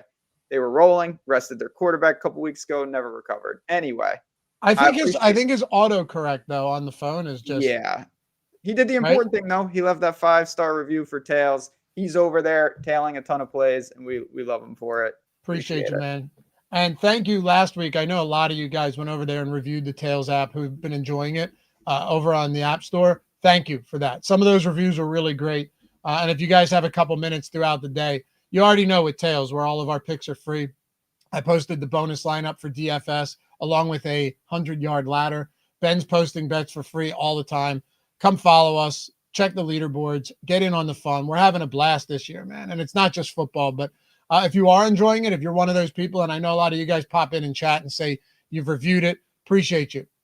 Super helpful. If nothing else, because all of that content from us is free. The reviewing the app and everything is huge. By the way, go follow these Edge Zone guys, man. I can't say enough good things about them. Like we just onboarded a super sharp group of dudes with like proprietary models. All of their bets are tracked, totally transparent, Ben. They have experience arbing on exchanges, prediction markets, top-down origination. Like those guys, Edge Zone, I would highly recommend following them. And I've been tailing their VIP stuff lately.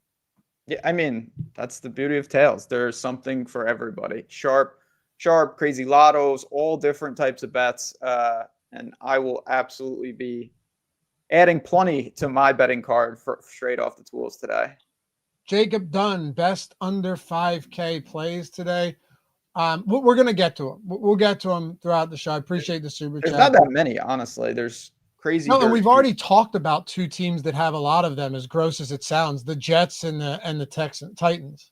It's just funny. None of them are by 5K. They're all sub 4K for the most part. Yep. Like it's a dead range. Trey Tucker would be my answer, though. I do like him, man. He's running a ton of routes and still getting targeted. New offensive coordinator. Good riddance, Chip Kelly. San Francisco, 5.5-point favorites against the Cleveland Browns. 35.5-point total. Lowest on the slate. Absolutely no surprise there. The question then becomes, right, because I mentioned to you guys earlier in the show, the weather here actually is a concern. As I understand that it's the Cleveland Browns and their defense is amazing at home, but this game would not have a total this low if it wasn't for the wind and the weather. Like it could be problematic, especially when you got a guy like Brock Purdy coming off a 3-pick game with no wind the other day. Obviously, that doesn't mean anything, but it's if you wanted to get to some George Kittle, maybe. Christian McCaffrey, the thing about him today, does Christian McCaffrey just see like 12 targets in the flat and they go, you know what, we got to get the ball out quick so Myles Garrett doesn't, doesn't give Brock Purdy the room temperature challenge. And then I can't say the word DIE or KILL. I'm afraid that YouTube's going to hear that, and because I do it all the time, and I'm afraid they're going to be like, nope, take them away. Demonetize. Not that monetization even matters for videos like this, but I want them getting out in the algorithm, Ben. Yeah. So don't screw it up. But you see what I'm saying? Like, does McCaffrey just sneak in at that price point? Does he just go pure 30+ touch volume today, and the wind and the defense, nothing matters because of the PPR production? That's more. I mean, that's the path. I don't think that's a guarantee. Clearly, I know you don't either. But yes, no. Christian McCaffrey can get there in any type of game, even one with a 35-point total, or north of $9,000. He's going to have, I don't know, 15-ish points, I think, coming through the air, like 7, 8, 9 catches. And obviously if he scores, that changes things, but I don't think he's live for any bonuses today or anything like that. It's going to have to be raw passing production, and he may get that, 25, 30 touches, and a lot of them are easy convertible targets. And if he scores once, you see on a lower scoring day, potentially his 30, his 27 is still somewhat factoring in, but it's not the easiest sell to make. He's in the pool, but this is not a great spot for McCaffrey. It's not. And I do have a ton of I have an extraordinary amount of respect for this Cleveland defense. I really do. Like, they're so good, man. I really think if you think about this Cleveland team for a second, let's just say hypothetically they had a competent quarterback. And before all this Shedeur Sanders lovers come in, I don't love him. I don't hate him. I am totally apathetic to everything that happens there at the quarterback position. I don't care. But let's say they had like a good quarterback, right? Or even slightly above average. If that was the case with this defense, they're above 500 this year. Yeah, I mean, they have an identity. It doesn't work. You need to have a low variance quarterback would help, and a coaching staff that knows what they're doing. Cleveland's got all sorts of problems. The problem with Cleveland for us in building lineups is I'm not messing around with any of this on the other side. I don't know if I'll have Cleveland. I have Cleveland's defense in the pool. I don't think I'll have there's a chance I have no Browns in the pool. I'm not stacking. There's no chance I'm stacking. And then it's like, okay, what do you really want to do? Do you want to go to one of the, like, Fannin? I don't really want to get to Judkins. I'm not going to get to Judy. So that's it. That's pretty much the offense. The problem with Judkins, and we're both fans of this guy for sure. We've talked about him a lot this year. He's essentially Derrick Henry on a worse team with no touchdown equity. Yeah, actually, I don't know if he's on a worse team at this point. That was a horrible game. For the 5 turnovers. It's like, what are you doing? My Isaiah Likely parlay, that hurts so bad, man. That was not great. 50+ receiving, anytime touchdown, plus 692. Should have had it in the first half. Like, that reception, that reception put him to 51. And then he's in until he isn't. A lot of that going around. I was having a fine enough Thanksgiving too. And that I went to bed thinking, what the hell? I live bet Lamar over passing touchdowns because I'm like, all right, well, Likely just fumbled one at the goal line.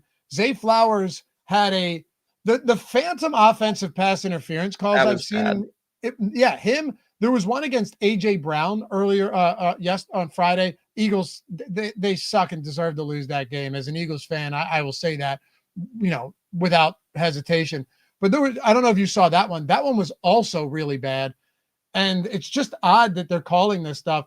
But yeah, I'm going, all right, the Zay Flowers one, the Isaiah Likely, the Zay Flowers fumble again. There were so many just bad turnovers where I'm thinking they got to get something clicking. And they never did. They got embarrassed on Thanksgiving night. Very bad. But yeah, I'm not going to pretend that there's something to find with Cleveland. I got nothing else there.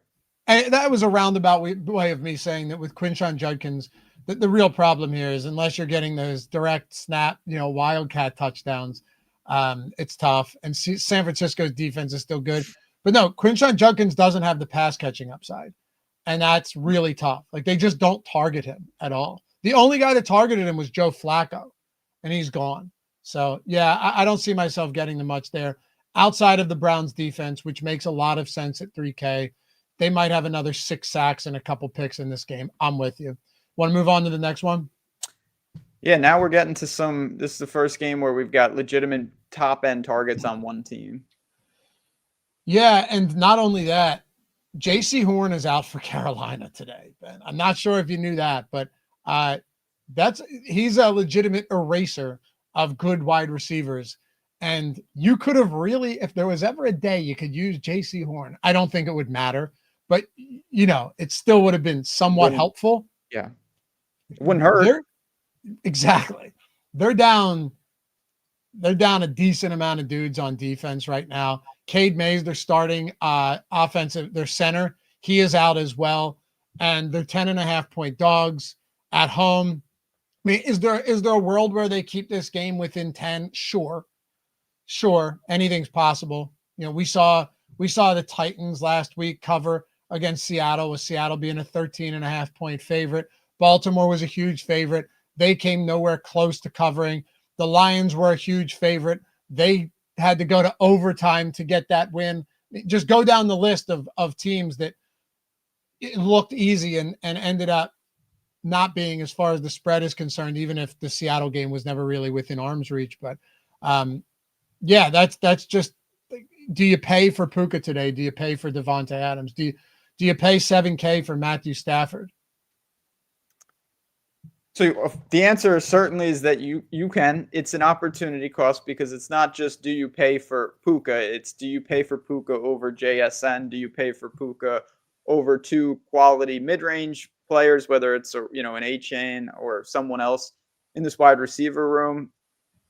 If you go to Stafford, do you skinny stack it? It's really hard to go Stafford, Nakua, Adams. I think that's a little too rich. Do you go to Parkinson, the tight end? And then all of that, could it be a Kyron Williams game? Healthy favorite.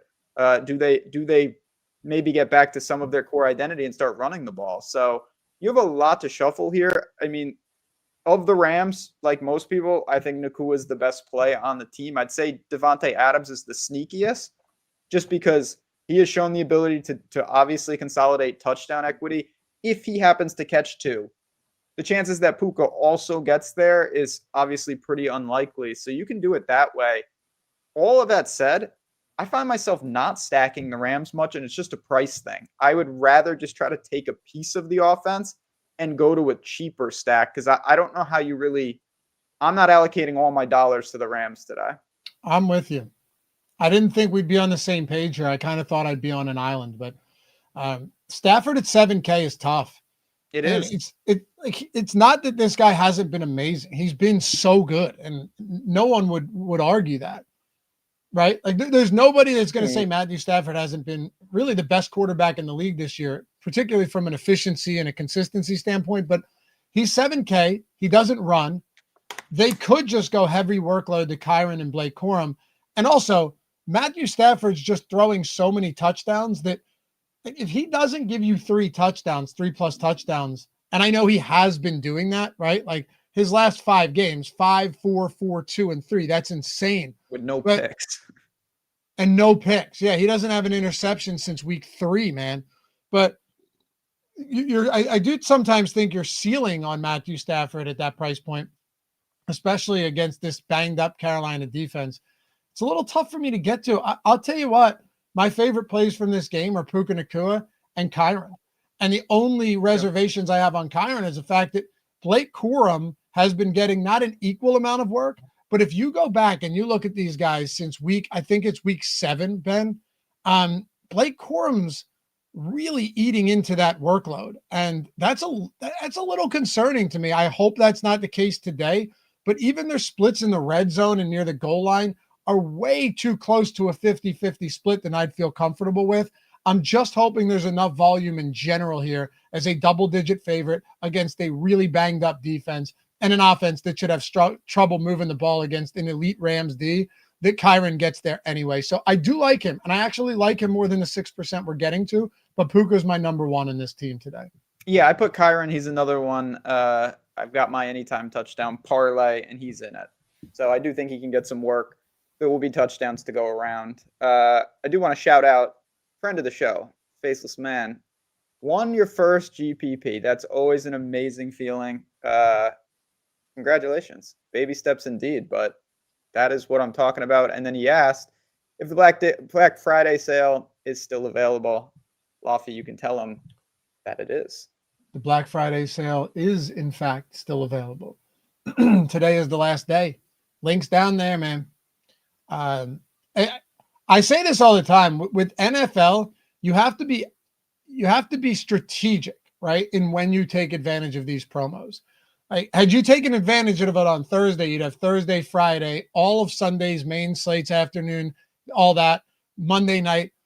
But you on Sunday, that's the next best time to do it because you have the main slate, the afternoon, the night slate, you have Monday night football, and then you have Thursday night football all the way through next Sunday as well. So yes, this would be a great time to take advantage of it. 50% off any weekly package, core or max. That's for any sport, by the way, too. If you already have NFL, you say, you know what, I want to try NBA. And NBA is a daily sport, so that's huge right there. 50% off anything. Always on around the Thanksgiving time. Ben, you know this. We try and do pretty much the best offer we do all year. 50% off any weekly is bigger than we typically ever do. So if you haven't done so yet, check it out. Like I said, this was the college football yesterday. People, I would assume Sims users, all stochastic avatars, 100K, 25, 15, and 5K, 4 of the top 5. You can't make this stuff up. These are the wins from a couple of weeks ago, 200K, 30K, 30K. Low stakes players have crushed with these tools too. And it makes sense because you're playing in low stakes tournaments where most people aren't using these tools. We had a millie 2 weeks ago. We've had 3 millies already this season. I don't know, man. What more can we say outside of if you wanted to try them out, this is the time, 50% off for the Black Friday deal. Link is in the description. That'll preload the code into it for you. But if it doesn't, the code is gravy. So anything else on Rams or do we go ahead? No, to me, the Rams, I think we summed it up nicely there. The Panthers side's a little trickier because they are obviously a spread. It's diametrically opposed. They're massive underdogs. Their TD equity is much lower. They should be playing from behind. Their price points are lower. So it's all a different navigation. Unlike the Rams, who you're weighing against the Seahawks and those teams, you're weighing the Panthers against the Jets, against Tennessee, against pay down options already. And the problem for them, I simply like the pay down options on other teams. I'm with you. Tedero McMillan, fine. Hell, as a very low-owned player, he won the millie for a Stokastic subscriber 2 weeks ago. Yeah, like 2%. Yeah, it was a Deepak, I think his name was. I can't remember. But, yeah. It started. Yeah, it was a 4-letter username, and it had Yeah, I can't remember. Yeah, there it is. It's right there. Right. Look at that, 2%. McMillan, 2%. And he's got that upside. He does. It's just such, and they're going to have to throw. They will have to throw. Yeah, but I know. Ty Wild said Dowdle might have 30 touches today. I mean, he might, but I don't know. If you fall behind, I think it gets a little tough. And you actually saw a little more Chuba Hubbard last week as well. If you go to Rico Dowdle, you're going to be very different. And if Rico Dowdle ends up having a big game this week, you are going to be in a really, really good spot. That's really all I can say about it, because admittedly, I am not on Rico Dowdle all that much today at all, really. But if you happen to be on him at 5% ownership, and I wouldn't be surprised, honestly, when we update this again, if he comes in under 5%, that's going to put you in a really good spot. But aside from that, Ben, it's simply a leverage play in a really bad matchup, hoping that he ends up getting the volume and also is involved in the passing game if they do, in fact, fall behind. Yeah, I mean, listen, McMillan's a legitimate player, but he's priced in a reasonable spot for his talent, which makes it tough. And then the rest of Carolina is pay down options, and I don't like the pay down options. I'd rather play Helm over Sanders. I'd rather play Mitchell over Coker, Mechie over Coker. There's just too many pivots for me. The Saints and the Dolphins. No Alvin Kamara, Chris Olave. He deserves some praise too this year. Like, Olave's played with some bad quarterbacks, and this guy's really good. He really is. He's a great wide receiver. It's just, I think a lot of people forget because he was hurt so often. I don't know how much of him you want to get to today, but we're going to have some, and I think it makes sense. I'm looking at our exposures right now, 16% Olave. I'm really not opposed to it. $6,400. He's getting up there a bit, but I do think he's very good. The one guy I want to talk about, Devin Neal. No Alvin Kamara. Devin Neal's a guy who I think a lot of people were surprised that he slid in the draft as far as he did. I took a lot of shots on him in best ball because my thought process was, well, Alvin Kamara is in the twilight of his career. This guy's got to get hurt eventually. And he did. It just took him 12 weeks. And then you needed that Kendre Miller injury, which happened way earlier in the season. But he's got a 61.5 rushing plus receiving prop. He played every snap that Alvin Kamara did not play last week. And then when you look at anybody else that is in this backfield, I mean, you have Audric Estime, who didn't see a single snap since like week 10. And it's not a very difficult matchup against Miami. There's a part of me that at 5K is actually interested in getting to some Devin Neal. The question becomes, this is the question for you, and I think you could probably hit this pretty well. What is the opportunity cost on a Devin Neal today? When you look at like the Kenneth Walkers and some of these other running backs, I'm getting a lot of 3 running back lineups already, but I think I want to get to a little bit of Neal. In a lost season, why not try and see what you have in this guy? Yeah, I do as well. And A, it's a lost season. B, he's already proven out. And if you watched him in college as well, he can catch the ball. So you're not going to be phased out. He's cheap. So he's rarely do you get salary relief at running back.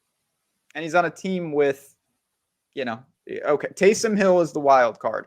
And it's impossible to quantify that. I would be lying if I said that didn't worry me. You always have that risk. But at the same time, it doesn't mean it always comes to fruition. We tend to remember the Taysom Hill vulture games more than they actually happen. And he can still coexist with him. So I get it. And you do have other options. You mentioned Olave. You've got Juwan Johnson's had a nice year. He's in that Kyle Pitts range at tight end. But Devin Neal is in the pool for me, and I feel fine about that. He's a logical pay-down running back. It's not the same as Dowdle or Jordan Mason or some of these bell cow backs where they stepped up via injury, and we knew they were going to get 20 carries in a great game script, and they were like minus 160 to score. This is not that, but it still can be effective for Devin Neal today. All right, so what's your verdict then on Neal? I'm in. I am in. Okay. He's no plug and play. He's not a gotta have it, but he fits very logically with a lot of different builds at flat 5.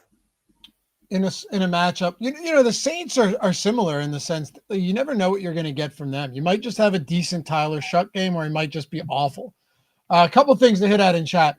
Olave is expected to play, so pay attention to that. That's why we got Live Before Lock coming up after this. Right. So you got Eric, you got Spags. We'll have that injury report or the inactives report. We had a super chat as well. Thanks for pulling that up, Ben. From our boy, Coach S, a storied DFS player for many years. And we appreciate him. Hope you guys had a good turkey day. You too, man. You're the GOATs, Coach S. Always very generous, Coach. Yes. Sharp player, and much appreciated to be part of the community. Hey, what do you make of Taysom Hill? I have to ask because the chat seems insistent upon getting us to talk about him, and I guess we have to. I guess we have to. Yeah, I mean, it's just he's a one of one, in the sense that there is no one else that reasonably at those price points has some of the equity to legitimately score like multiple touchdowns, but he also could just get, I'm not exaggerating, literally zero. And so for me, he's not someone that I'm keen to. I don't want to say that I'm completely ruling him out, rostering him. I don't think that's the biggest concern. The biggest concern, if you think that Taysom Hill factors in or could factor in, is how much does that shrink the margins to any other Saints players that you potentially want? That's about it. I think you could take a shot because we know you get pass interference. It's almost like the tush push, Lofty. It kind of reminds me of that. Like, you want pass interference on the end zone. You want Devin Neal to fall at the one. You need certain scenarios for Taysom Hill to thrive. But if you get those scenarios, he absolutely could thrive at a ridiculous price point for that type of role. Yeah. Because defenses absolutely know that he's going to run the ball at this point, right? Like he has on the season, he's averaging, you know what he's averaging rushing? This is actually pretty nuts. I have literally no idea. 2.2 yards per attempt. That's pretty nuts, right? When you consider he's not any different than ETN or Judkins or anyone else lining up in the Wildcat at this point. I know he played quarterback, but he's not a real threat. They have not shown many wrinkles where he's actually throwing the ball. Here's the difference. He's 2,700. And because he's 2,700, I think he's viable at the tight end position, simply based on that price point alone. Because if he gets you into the end zone and has, like, let's just say 30 yards rushing and a touchdown, gets you 10 at 2,700 or so, around that number, that could be enough, Ben, if it's a low scoring day. So I don't want to X him out entirely. I might try and get a tiny bit of him here. He is, just for context, sitting around plus 180 to score, which is a pretty decent number for a guy at that price. So there is a real chance that he scores. What's Devin Neal at? Devin Neal is at plus 280. Okay. So again, the difference is obvious. There's a lot of differences, but one of them I'll say basically no path that Taysom Hill factors in unless he scores. Okay. I don't think Taysom Hill is going to have volume. By the way, yeah, fully agree. But Devin Neal could. He doesn't need to score.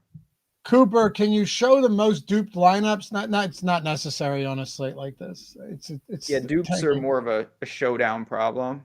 Like, I just look. There's one lineup that has like 9 dupes or something, but if you want to see it, fine. But it's not. There's not really a whole lot here that you're going to glean from that. It's just there's going to be chalky builds that it still aren't that chalky. Anyway, what are you doing with Miami? So Miami's in a good spot, no doubt about it. I don't believe that they suffer the same effects from the weather, obviously, down there. Slight favorites at home, decently healthy favorites, north of 40-point total. Having said that, it's, to me, still probably a couple weapons, and that starts with Achane, who might be one of the best plays on the slate. Waddle on the out. Get away from him today. Really hard. He can do everything. He's expensive, but he should be, and he's not crazy expensive. Waddle on the outside. I guess Tua would be the contrarian build within Miami. Maybe you take Tua plus them. I don't know who else you really want to go to, though. Whether it's Waller, Washington, Ollie Gordon could vulture. I have him in the anytime touchdown parlay, but he's not playable. So, oh, you're going wild today. I think Ollie Gordon scores today. I really do. I love that play. Okay. Love that play. I don't hate it. They like him at the goal line too. They like him. He got serious work last week. He has carved out a role. He is not playable. I would not play him. But anytime touchdown parlay, it ties it together. Pumped it to a 3-leg, and I got it up to 17-1. Ooh. With him. Go check it out on Tails. One-click tail that. Don't worry about putting everything into your bet slip manually. That's the beauty of it all. Andrew, Tua, HN, Waddle stack with Neal or Hill run back. I do not think you necessarily have to do that. If you ended on that, fine. But I'm not forcing a run back in any spot like that. I was going to say to Ben that HN and Waddle, I might just run them without Tua, which is also fine. But because Tua is so cheap and sub 5K now, if you wanted to just have him in that stack or have him and actually complete the stack, I don't think that's crazy either. But yeah, it's HN and Waddle. We're getting a little bit of Tua, around 5%. I'm perfectly fine with that. He's very cheap. This is a Saints defense that they're not the worst, and they're certainly nowhere close to the best. The Dolphins at home have been a markedly better team for years now. I'm with you. I think that's a perfectly fine spot, and I'll have some of that as well. All right, let's talk about Arizona and Tampa. I don't know how much you have on Arizona. We are still waiting, unless we've gotten news on Marvin Harrison during this show. The assumption is that he's going to play. And if that's the case, well, then, McBride's 7,800. Wilson's come up, who's been amazing. But Harrison is expected to play. We'll have that in under 30 minutes since this is an early game, fortunately. I don't have a ton of Arizona this week. The other side of this game, though, and we can talk about both sides of this, wherever you want to go. Like, I have 13% Jacoby Brissett. And I will rerun the Sims. I have 10% McBride, 8% Wilson, 6% Marvin Harrison. I think all of that's reasonable. Tampa Bay has been a pass funnel defense, and Jacoby Brissett, they're just going to throw. They don't have a run game right now, and even if they did, it likely wouldn't operate against this Tampa Bay team. But the other side, I have some real interest in some low-owned Baker stacks this week. Best super chat etiquette in the game. Goody was just talking about that this is a good game to target potentially. A QB +2 and a run back. And our favorite way to stack, is it the Mayfield side? Is it the Brissett side? I think for me, it is the Baker side. I posted an exclusive Tails lineup from the perfect lineup video with a Baker double on Tails this morning. Yeah, Baker is hurt, but it's non-throwing shoulder. It says AC joint. He'll play. He'll be fine. I'm not super worried about that. You did mention to the other side, Arizona has no idea what they're doing. So they're just going to be throwing all the time.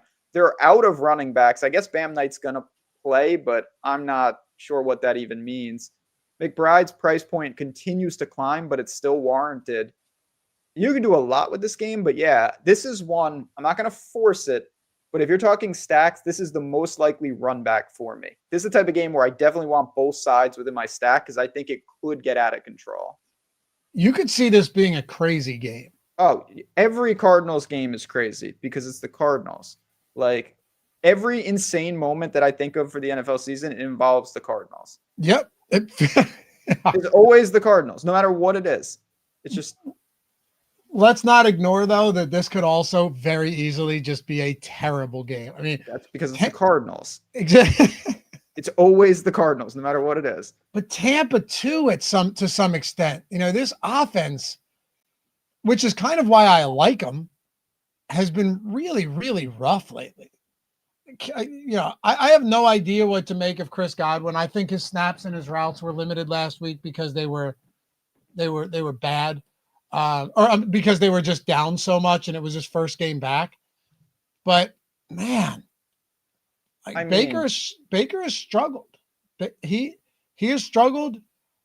I still have interest here. Will Johnson is back for Arizona, but there's still a part of me that goes, man, if Baker Mayfield is really only going to be like 5%, and this whole team for the most part is going to be pretty low owned. Cade Otton in the single digits at 41. I could see this. I could see this being the game. The only thing that sucks about Tampa is it's like you'll nail the game script perfectly, and then Sterling Shepard has 2 touchdowns. Tough team to get right, but I don't know. Maybe, like I said, I root for Tampa, and their schedule, like, just go back. I'm going to read this off. Okay. Starting in week 4, Eagles, Seahawks, Niners, Lions, Saints, Then they had a bye. Then New England, at Buffalo, at the Rams. Like, they're not getting a lot of favors in there. These are really tough matchups, man. Brutal matchups. Now you're at home. And then it's like you're facing Buffalo after Buffalo comes off a terrible loss, too. Yeah, on the road. Then you got to go to the road and the Rams. Like, it's been tough. No excuse. They should be better, but this is a great spot for Tampa to rebound. I'm close to betting Tampa. That definitely could happen. And yeah, so the other thing with Tampa, and I don't have a good answer to this, I don't know what to do about the backfield. I'm going to probably ignore it, to be honest. I just don't have great insight into that's going to look like. Okay. I mean, are you playing Bucky? Bucky Irving? At 7K, probably not. Yeah, that's mostly what I'm thinking as well. I'd likely just go a little bit cheaper or higher. He's kind of in a dead zone to me this week. It's a tough spot to get to. All right, raise the bar. It's called both Millie makers. That is something I don't know if it's ever been done. So if you get that, if you win the 555 and the $20 millies in the same week, you will cement yourself as legendary status. I hope I win them, but if I don't, then I hope you win them. And thanks for the super chat. Yeah. All right. Oklahoma. If you expect less scoring than usual on this slate, does it favor 3 running back lineups? I have more 3 running back lineups right now than I've had in a while. I can tell you that. Just looking at my lineups. Anthony, is Lawrence or Cam Ward viable today? Viable is a tough term for those guys, but I would say I think I'd rather go Cam Ward over Lawrence in this spot. So would I. Can you believe it? I mean, I can believe it because I play Cam Ward more than most, which should be 0. But I have all sorts of goblins in the pool this week for quarterbacks. I got a lot of bad quarterbacks in the pool. Give me your favorite way to play. Yes. Give me your favorite way to play this game. Stack either direction, but if I had to get even more micro, it would be a Buck stack with probably forcing McBride on the bring back. A Buck stack with forcing McBride. Okay. Man, McBride's up there now. It's 7,800. I know, but he's just like... I know. Yeah. I know. I'm really curious to see how Michael Wilson is involved because this guy was... I was saying to Greg the other day, I feel like Michael Wilson proved himself. He never really got those opportunities. Would you be shocked even a little bit if Jacoby Brissett favored Michael Wilson over Marvin Harrison Jr. rest of season? I wouldn't. I wouldn't either, but that's where it's really tricky because you also wouldn't be shocked if Marvin Harrison just reassumes his original role. Mm-hmm. And now Michael Wilson is wildly overpriced for a full month. Oh, of course. So it's very tricky there. Yeah, I'm just saying it's an interesting spot to watch, to pay attention to. Yeah, I mean, the Cardinals are they're as irrelevant as they are in life. They're extremely relevant for fantasy. DFS. Houston, Indy's 3.5-point favorite. Daniel Jones dealing with a broken fibula. That always seems good. But I think he also has been playing injured. So I don't know how big of a difference this really makes. It's a tough matchup. Man, if you watch that Buffalo game, it was incredible to see what Will Anderson, Danielle Hunter, that secondary was able to do. 8 sacks. The way I described it, Ben, was when Josh Allen tried to roll out one way, there were multiple Houston players in his face. He'd try and go the other way. There's more. And then he just there was literally nowhere to go. It was inescapable on almost every drop back. Crazy stuff. Inescapable? Sorry, if for you, it would be non-escapable. Unescapable. Can escape. Anyway. Yeah, that's not a word. Houston. That's a word. I'll tell you this. If I had to play quarterback against Houston, the literal last thing I would want is a damaged leg. That seems problematic because... Or a missing throwing hand. Well, you could still run away, though. I'd rather be able to run away than miss. I'd rather be missing my arms than my legs. You'd rather not have a hand at quarterback to throw the ball? Well, it depends if it's your non-throwing arm, but with Houston, first of all, their defense is going to be in play. I know we're talking about their offense, so we'll get to Daniel Jones in a second, but Houston's found something. Stroud is back. having said that, your boy filled in more than admirably. It's not like, oh, this is a huge boost. It may not even be a boost at all, to be completely honest. I've been saying that about I know you have. And so I just want to caution people, myself included. It is not like, wow, now all the weapons are in a great spot. I think they're in a good spot, but no better spot just because Stroud cleared. Yeah. I don't know how big of a difference it makes, honestly. I also think the idea that you have a healthy Travarius Ward and now you have Sauce Gardner, it's not exactly an easy matchup either, right? Like this is a tough matchup. You got two outside corners that are phenomenal. Yeah, I am going to some Houston though, and it's in line with the leverage that you see on your screen.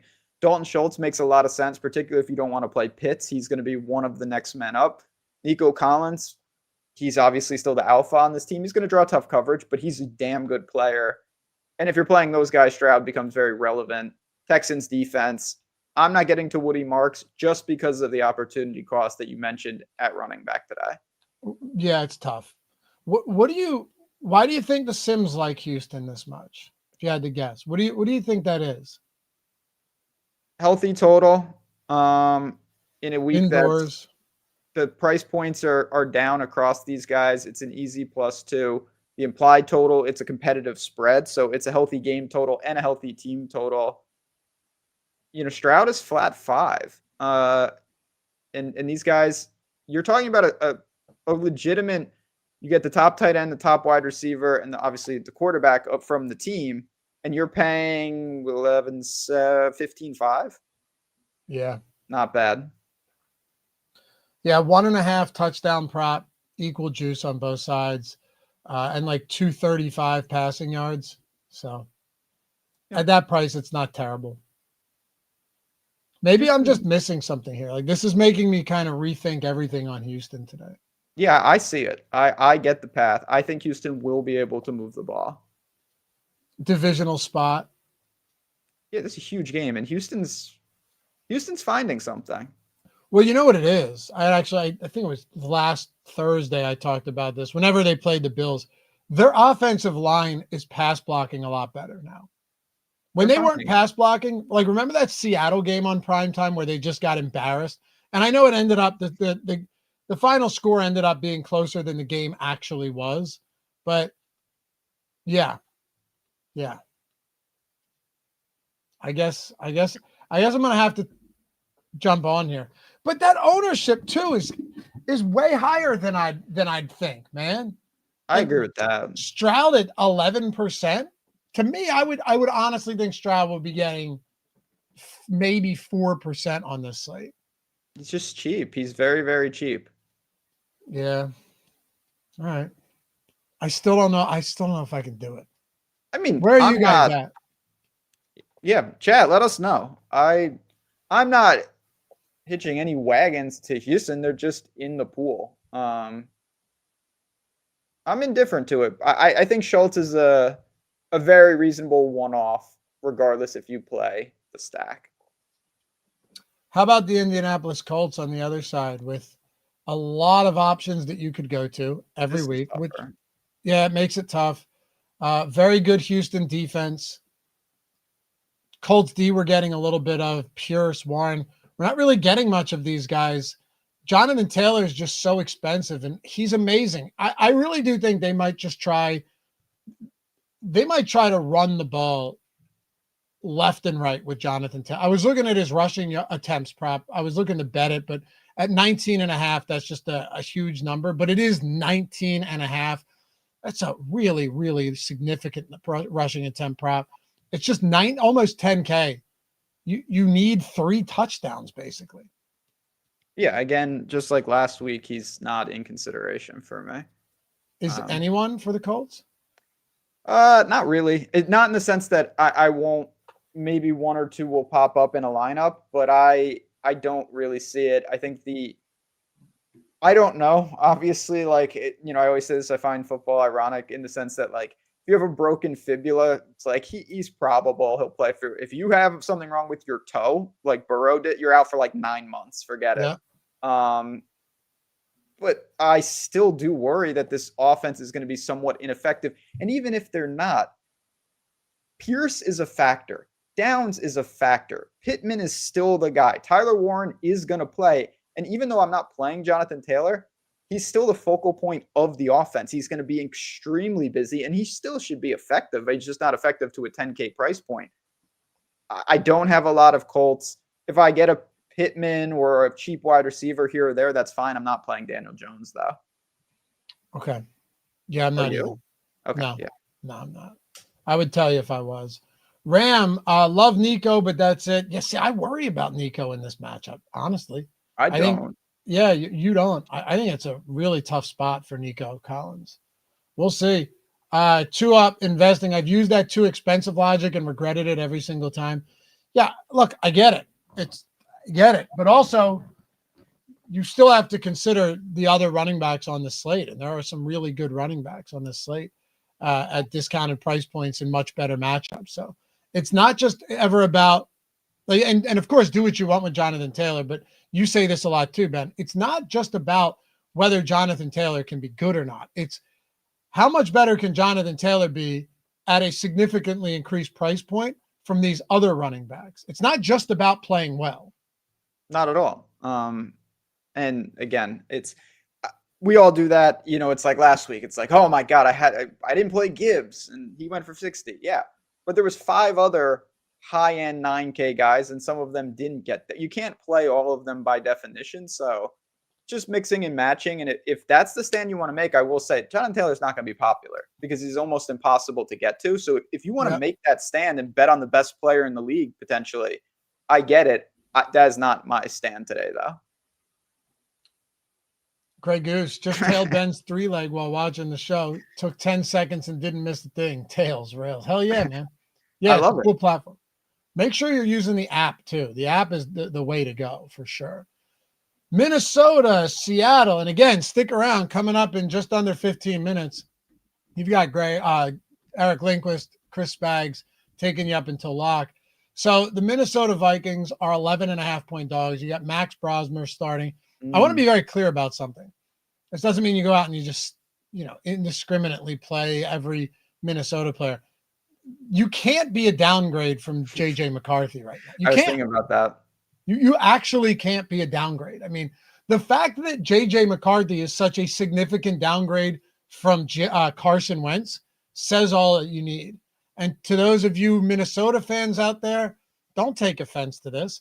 Just understand that right now, maybe it changes. JJ McCarthy is a real net negative in every aspect. I'm telling you, if he wasn't concussed after that game, I'm pretty sure Justin Jefferson made sure he was before they left the locker room that day. So Vikings, a little bit of D there. I don't love that. I mean, look, we're just not getting to a lot of Minnesota today. We simply aren't. It's a tough matchup.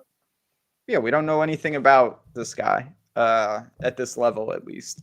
I'm sure Laffy can tell you, as a big time New Hampshire football fan, I know you've watched a lot of him, but still, it's a different level. So, but I do know about him because of the preseason. I bet a lot of preseason, and he was good in the preseason. Yeah, I mean, again, I'm sure these guys can play. It's just being able to throw, 170 yards passing. I'm not sure it's going to get it done. I do have a little Aaron Jones just because, again, I think he's somewhat insulated by the quarterback play can't be worse. He should get targets.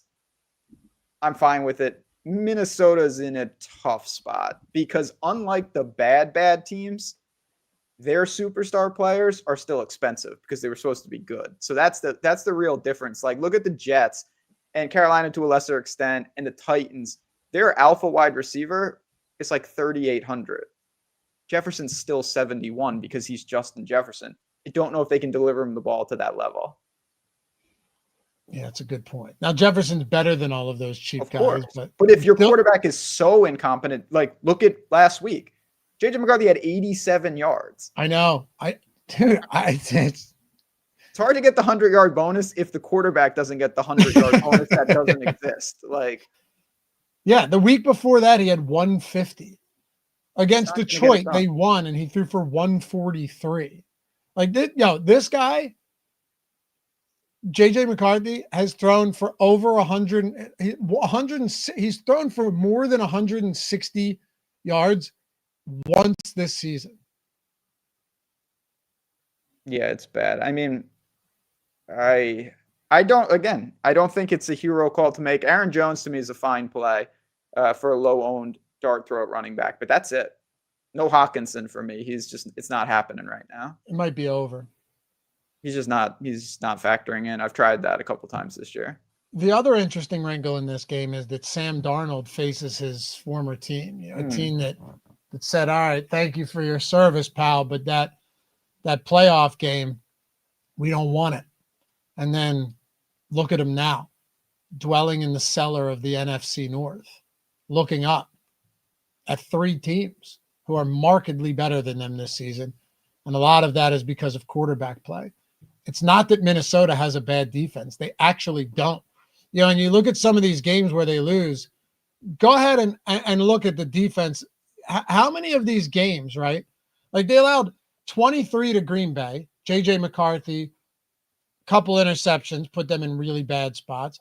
They lost on a walk-off field goal, only gave up 19 to Chicago.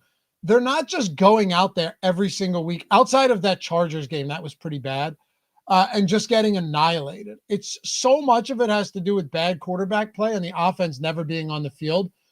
But it's very possible as a double-digit dog that happens today. The Sims are loving this Seattle team at home, starting with $5,300 Kenneth Walker.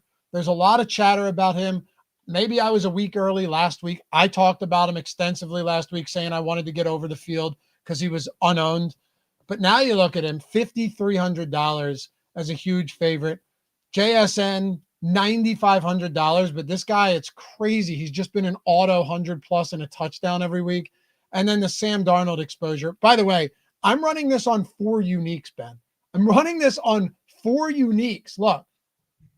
And we are still getting that much of Darnold, Kenneth Walker, and JSN. Yeah, I mean the Sims definitely like Seattle more than I would have independently. That's a fact. But you start to work through the slate, and I'm starting to see why Kenneth Walker, the snap count was really healthy. Still have to worry about some vulture in that backfield, but 11.5 point favorites should have opportunities. JSN is out of control.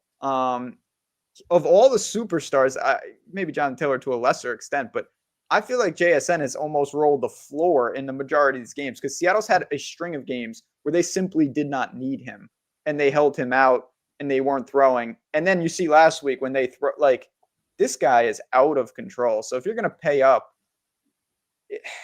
it's so hard to allocate that type of money, but man, it's a scary fade. And of course, I don't really see, there are ways to leverage within a stack. I see no way that you could play Darnold without JSN.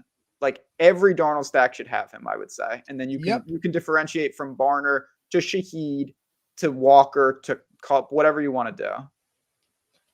Man, Shaheed's burned me on some bets recently. Andrew with a super chat. Shaheed or Barber with Darnold.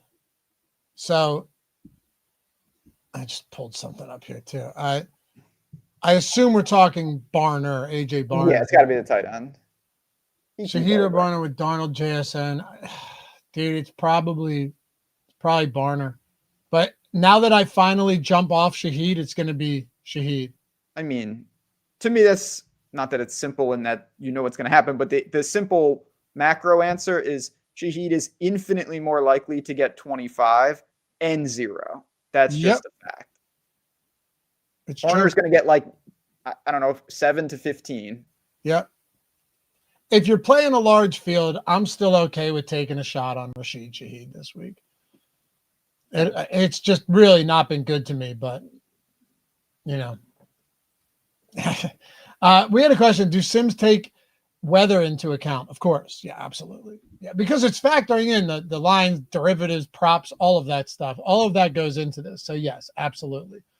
All right, final thoughts on this Seattle spot. For me, like I said, I do like Walker, JSN, Darnold. It's Darnold facing his former team. Maybe he wants to stick it to him. Or they want to say, we can't let him stick it to us. So what does it really matter? Yeah, it's just one of those spots. We're getting a lot of these guys. Rightfully so. Yep. All right.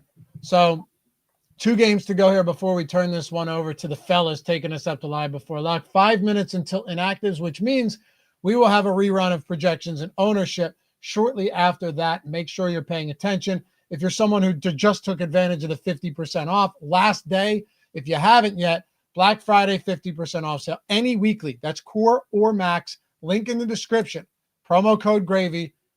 Do yourselves a favor. Do yourselves a favor and jump in on that. Low stakes players killing it this year with the tools. 3 million winners this season with the tools. And this is not just for NFL. If you already have NFL, you want to try NBA, 50% off that. So pick your poison, jump in. We'll see you over there. Buffalo and Pittsburgh.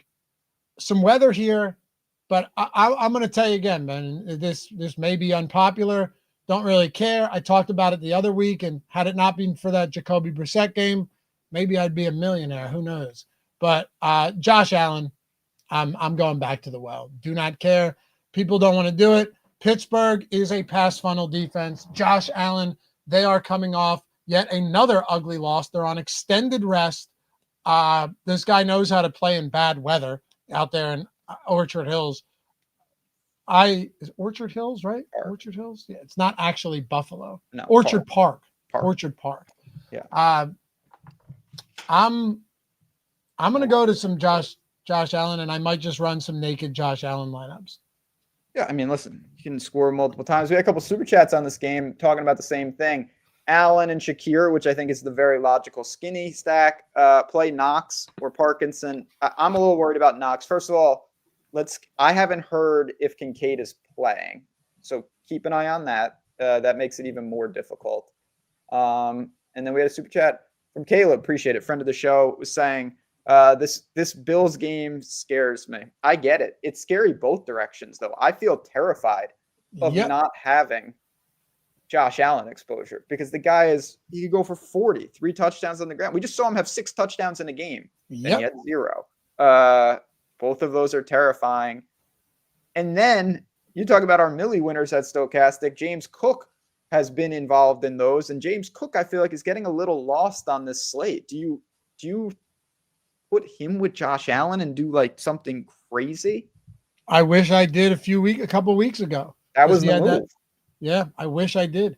The reason my Josh Allen lineups didn't end up winning is because I somehow managed to stack him with all of the wrong players. Which was everybody, it felt like. Yeah, I mean, like Ty Johnson had a big touch. Shavers, I think, scored. Yeah, exactly. That's not going to get it done. Tyrell Shavers and Ty Johnson. And then, James Cook. Of course, I had some Dawson Knox and Khalil Shakir and some Gabe Davis, and none of that mattered. Keon Coleman is expected to play, by the way. He's going to be active, I believe, from everything I've seen. Look, again, you have to make your own decisions when it comes to these weird type of games. My decision will be to get overweight to Josh Allen, just because this is also a slate. Let's not ignore it, where what happens if Seattle just dominates on the ground, right? And Darnold stacks don't really have to do much. What happens if Cam Ward and Trevor Lawrence aren't good and Baker continues to be bad and like Daniel Jones doesn't play well and neither does CJ Stroud against Indy, and the San Francisco-Cleveland game sees no real work through the air, and Matthew Stafford is kind of, his production is a little bit neutered by the fact that Kyron Williams and Blake Corum go nuts. I do think, and of course the Jets and Falcons game, I do think there is a path for Josh Allen to just be the one quarterback today that goes crazy. So that's why I want some. No doubt. And we've talked about most of the quarterbacks that we have referenced have been guys, not that, at least in my opinion, I'm not saying raw points is going to be great. I'm saying points per dollar is going to be good. Cam Ward and Tyrod Taylor and maybe Stroud. This is the first quarterback where it's like Josh Allen can give you 33 raw points, 37 raw, where it's like, okay, that is just such a large score that even if some of these other guys points per dollar outpace him, I'm still up 12 points, 13 points, 15 points. Yes, I sacrifice salary, but it doesn't really matter at that point if you find pay down options elsewhere. I just think it's a tough stack. It's probably Allen plus Shakir. if I had to make a stack, but you could run Allen solo as well. Yeah, it's fair. I get what you're saying too. I mean, that's why Jacoby Brissett had way fewer fantasy points than Allen 2 weeks ago, but the stack was so important and so cheap that nothing mattered, right? And that's why the Brissett triples won. Envious Lyrics, damn, with that logic, Laffy, let me withdraw my entries. I'm not saying that's going to happen. In all likelihood, it doesn't happen. But I do think Ben would agree that from a quarterback standpoint, this is the most uncomfortable week with a lot of bad spots. Oh, there's no doubt. This is some of the best quarterbacks. Mahomes, Dak, Lamar. I know he had an awful. They hurts. Caleb. They all played already. Like, we already used a lot of the big quarterbacks. Drake May plays on Monday. So Josh Allen is competing with just less of his normal fellow 7K quarterbacks this week. Goff is gone as well. Like, yeah, right. It's just different. That helps a lot. Actives: Baker Mayfield, Bucky Irving, Marvin Harrison, Bam Knight, Tyler Warren, Chris Olave, Chiga Kongwu, Alec Iamana. We knew that. All right, so nothing significant there. All right, Pittsburgh, Ben, and then we got one game to go. The only spot that scares me is not getting the Jalen Warren, but Kenneth now has been involved to the point where I think that's why it's not happening. I really don't like Pittsburgh all that much this week, even with Aaron Rodgers back in the mix. DK Metcalf, fine. I'm okay with that just because he still could blow up and he's mid 5K price. But man, I'm having a tough time with it because this is such a run funnel defense in Buffalo. It's going to be windy. You would think that Pittsburgh every week, we know they want to run the football. That is a one spot. I'll be honest. It worries me on this slate, not getting to any of this backfield, but it sucks that there's a timeshare right now.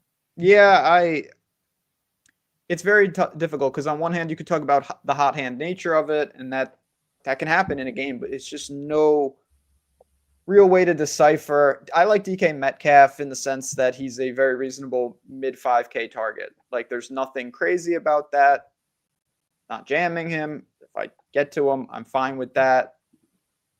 I don't have anything else. I'm not playing Rodgers. Not really looking to get to the backfield. The Steelers defense, listen, the Texans just whipped the Bills up front, and I believe both tackles are down for the Bills. Multiple pieces on that front are down. That is the concern. Their left and right starting tackle are both out. I'm glad you pointed that out. I forgot to mention it. That's a problem. Something that could be a problem. And again, because how does Pittsburgh beat you? With their pass rush, not with their secondary. 100%. And so if you're looking for a $2,600 defense who can get pressure, Josh Allen's great, but he also holds the ball a ton. He runs around. He does crazy things. It's not the worst idea to target some of that. PJ, how is Warren getting zero exposure? That can't be right. It's because at his price point, Kenneth Gainwell's involvement is making it really tough to get to a Jalen Warren. It's unfortunate, but that's just the way it is. Anyway, let's round this out. Eric just popped into the room. Spags will be here at some point. The Chargers at home against the Las Vegas Raiders. I'll keep this one actually pretty simple for you. Not because we're short on time, but because there's a very specific way I want to play this. I like this team, Ben, speaking to the Chargers, more than the Sims do right now. And I think I know the Raiders are a pass funnel defense. There are basically three guys that you can stack Herbert with. four. Gadsden, Johnson, McConkey, and Allen. You never know which one of them it's going to be. They're not popular outside of Gadsden. And that's pretty much where I end up. And I like the Brock Bowers or Trey Tucker run backs here. It's that simple. You have a new offensive coordinator, interim, Greg Olson. Not that Greg Olson, but this guy has peppered the tight ends in the past. He absolutely has. There's no Michael Mayer, so Ian Thomas is going to be the other tight end. Brock Bowers has performed better when you line him up as an actual tight end as opposed to outside, and I think you're going to see more of that this week. I really think that price point on Bowers provides a buy low spot. Chip Kelly is not cut out for the NFL. I mean, I don't know how many teams have to try it before they realize this is the case. So yeah, I like Bowers today. I like some Trey Tucker at 4,800, and I like the Chargers. And this will be a game that come 4:00, it's probably going to be like, all right, great, I didn't cash anything, or this game could save my entire day. That's where I'm at. Yeah, no doubt about it. I actually. Oh, you're with me here? I bet the Chargers. I've said, Okay. and maybe last week was the time to do it, but there's a lot of bad teams, and then there's the Raiders. The Raiders, I think, are the worst team right now. They're just a mess. They can't protect Geno. They've got nothing going on. They've got some weapons, but that's about it. And the Chargers, they got problems of their own, particularly on that line because they keep getting injured. They still have ample opportunities here. Vidal in that backfield, the weapons on the outside. I feel pretty good about this game. And of the bad teams, Vegas is another one that does have competent players. Bowers, you mentioned Tucker. I think Genty's an interesting contrarian option. He's not my favorite running back, but he's still explosive. The ankle seems fine. Bowers is going to be an important piece for me. I think Chargers crush him, though, in the betting stretch. All right. Well, there you have it. Appreciate you guys as always. Do not go anywhere. Like I say, even if you are one last super chat. Sorry, we missed this. Go ahead. Avi, appreciate you. Herbert stacks plus 2 receivers, 0 run back viable. Absolutely. Always. You could go, onslaught with the Chargers is definitely playable. Yes, sir. Anyway, you guys are the best. Appreciate you. Don't go anywhere. Even if you're listening in the background while you're building lineups, Chris Baggs and Eric Lindquist got you covered. We will see you back here for the next one. Have a great rest of the day. Week 13. Come check out all the bets and the DFS stuff over on Tails. There's going to be a whole lot more for tonight as well. Remember, last day to get the Black Friday 50% off any week. Link is in the description, and we will see you back here for the next one. Bye-bye.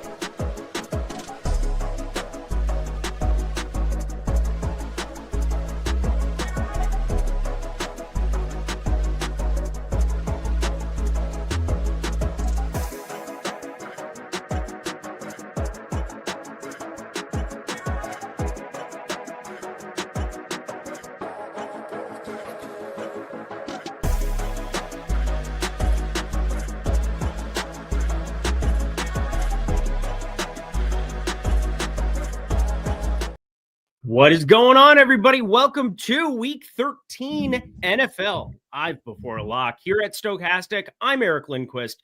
You can follow me over on X at Eric Lindquist. That's convenient. It's also convenient that I'm joined by Chris Spags. You can follow him on X at Chris Spags. Would love to see you guys over there. Give us a follow. Let's get to it. My dude, how are you doing? Well, glad to be here, wrapping up the Thanksgiving weekend.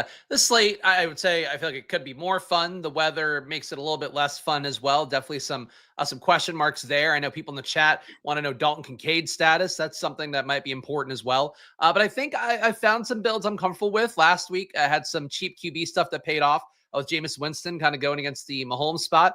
And this week, Eric, I am back in dumpster dive QB land with some other QBs that I'm sure I'll be ashamed to talk about later on in the show. Does it rhyme with Schmack Schmazmer?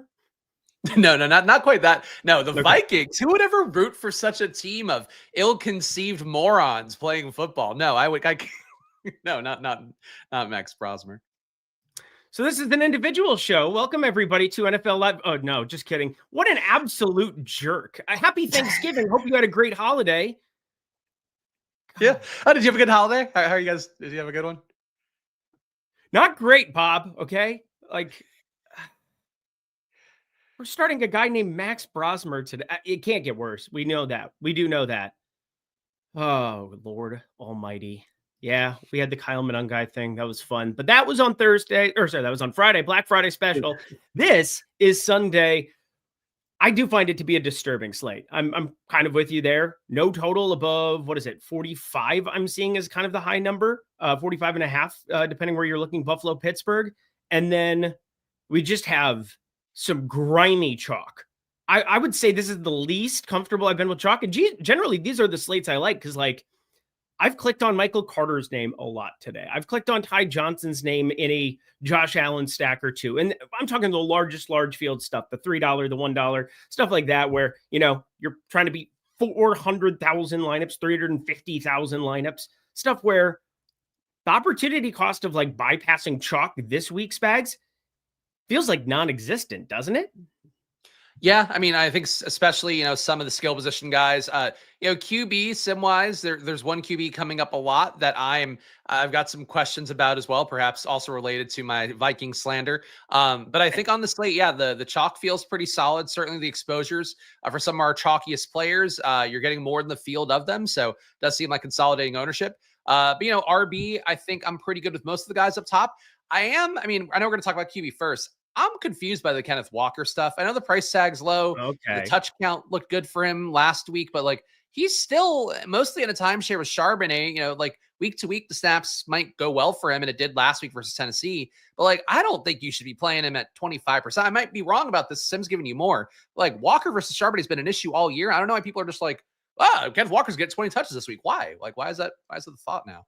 I think the main things are price tag and then probability. When you talk about what the implied total is, second highest implied total on the slate, like we're talking a pretty underpriced guy who just played 60+% of snaps for a really good football team that's 12.5 point favorites. I think that's what it is. Like that one makes sense to me. There's a couple that really do not make sense to me that we'll get to, but I guess to kind of round that out, I mean, we do have the running back chalk here. We can kind of we can do whatever we want. There's no rules. You can't triple stamp a double stamp, but Devon Achane is 40% owned right now as we're staring at everything. And Kenneth Walker is just sub 25%. So it's not like he's mega chalk by any means, but something's going to break our way from Seattle, right? I mean, is it just Jackson Smith and Jigba every single week? Because that's kind of what it's been. I'd be okay with that. I mean, I think Charbonnet, chat's saying it, same thing I see as he's the short yardage back. It's still Charbonnet. Like, I don't think that he's necessarily a great DFS play because he probably needs to get you, 2 touchdowns to really hit, I think, meaningfully. But, he got a touchdown last week amidst Walker having a pretty good game, well-rounded game, with some targets and some rushes that were, totally fine. That obviously earned him that lion's share of the backfield last week. But look, I think it's possible nothing hits from Seattle this week. At least that you need in a tournament. Like I'm a little bit jarred to see, and Minnesota's definitely coming down defensively because of the fact the offense has not been carrying their side of the equation. And I think as a result, you're seeing the EPA metrics drop down for Minnesota, who going back to last year was, a lights out defense. Even to start this year, they were as well. You're kind of seeing the squeeze when the offense can't, stay on the field, can't sustain long drives, things like that. But they're still a decent defense. And I don't know, like, is there a team that's going to know Sam Darnold better than most, a guy who we have seen kind of get a little deer in the headlights-y? I think Minnesota, who got him back on track last year, might know a little bit about how to stop Sam Darnold or make him uncomfortable. So I'm just not sold Seattle's going to go nuts here, but I could be wrong about it. I mean, markets seemingly would indicate I am, so go with that. Look at your screen. Yeah. This is so when I'm talking about grimy stuff in large field, these are my kind of weeks because I can play some grimy things that I can make a huge case for. Do you know off the top of your head? Just take a guess. The receiving prop for Rashid Shaheed today. 37.5. It's like 22.5. We're talking perhaps the lowest thing I've seen in a long time. And there will be a ladder this afternoon over at Tails. And if you guys don't know what I'm talking about, head over to tails.bet here as we begin this program. There are so many great things going on right now. You can also download the app as we begin. I will be firing this one up this afternoon. That's for sure. I do want to take a look at a couple of pieces and make sure like everything's kind of in order. We've had Horton out here for Miso Horton. He's been out here for a little while on the Seattle side. And on IR, we've got Jake Bobo, who's been there in the past, but like Rashid Shaheed has been the wide receiver 2 here wide receiver 3 behind Cooper Kupp and Jackson Smith and Jigba, but I don't really find any upside with Cooper Kupp. I find upside with Rashid Shaheed, and with such a low number there's so much meat on the bone for that ladder, which I don't know, went pretty darn well for Kyle Monangai. So maybe it's just like the reason for the season. We're starting the Christmas push. Like I feel like getting a little down and dirty. I feel like getting real real naughty today. Speaking of that topic, somebody that super chatted in on the last stream with Lafayette and Ben called the Tails app the Rails app, and it's like that's a totally different app. Though it sounds a lot more like what you were just talking about. That's actually another app you can find Eric Liquid on as well. Yeah, that's where you butt plug your friends and you tail them. That's a different one, but also sounds intriguing. You ready to dive into this slate, my friend? Yeah, I could keep going off this bit, but I guess probably not the early part of the show. Nope. Tom Kennedy's probably watching. Hi, Tom. I just want to be respectful here. He had a very big day on Thursday. He was doing awesome in the punt return game, got really involved in the passing game. It was fun to see on Thursday. Yeah, that's a bit we'll never live down because it's fun. Let's get ourselves to some quarterbacks. And if you could, I see you guys did a pretty good job of hitting the like button. We have over 3,000 people here watching live over on YouTube. So we have over 5,000 live watching us over on the Twitters. It feels really good to feel loved on this lovely Sunday, but we can do a better job of giving you all the analysis here for the next 25 minutes. Or what? No, 25 minutes. What am I talking about? Next. Well, yeah, 25 minutes. We done early today? 75 minutes. Like my brain just shut off there. We got 75 minutes of this show. I have to hang out with Spags a lot longer. That sucks, but here we are. If you could hit that like button for us, get us up over 1,000 likes during this, and then the puppet can appear at the end and say some horrendous things and keep that bit going from earlier in the show. But we shared the single lineup sims. The reason I'm doing this is I'm going to let our stuff updated in the top right corner for projections, ownership. We got Keon Coleman. I can't imagine there's anything crazy from actives and actives. I guess anything you want to touch on with that or weather before we do talk about quarterbacks? No, I don't think there's anything I'm too worried about at this point, injury wise. I mean, I know again, the Kincaid one, I think people are still particularly concerned about, not really affecting my lineups too much. I think at this point we got all the injury stuff we needed to know. So, yeah, I don't know. I feel pretty good about hopping in. I know you love to talk about the swappability and all of that. But yeah, I think I don't need a lot of swappability today. I don't either. It's a lot of these guys are just going to kind of be sitting there. We have 3 games in the afternoon window: Minnesota, Seattle, Vegas Chargers, Buffalo, Pittsburgh. This is kind of the one that I have a lot of interest more than the field of. Buffalo, Pittsburgh.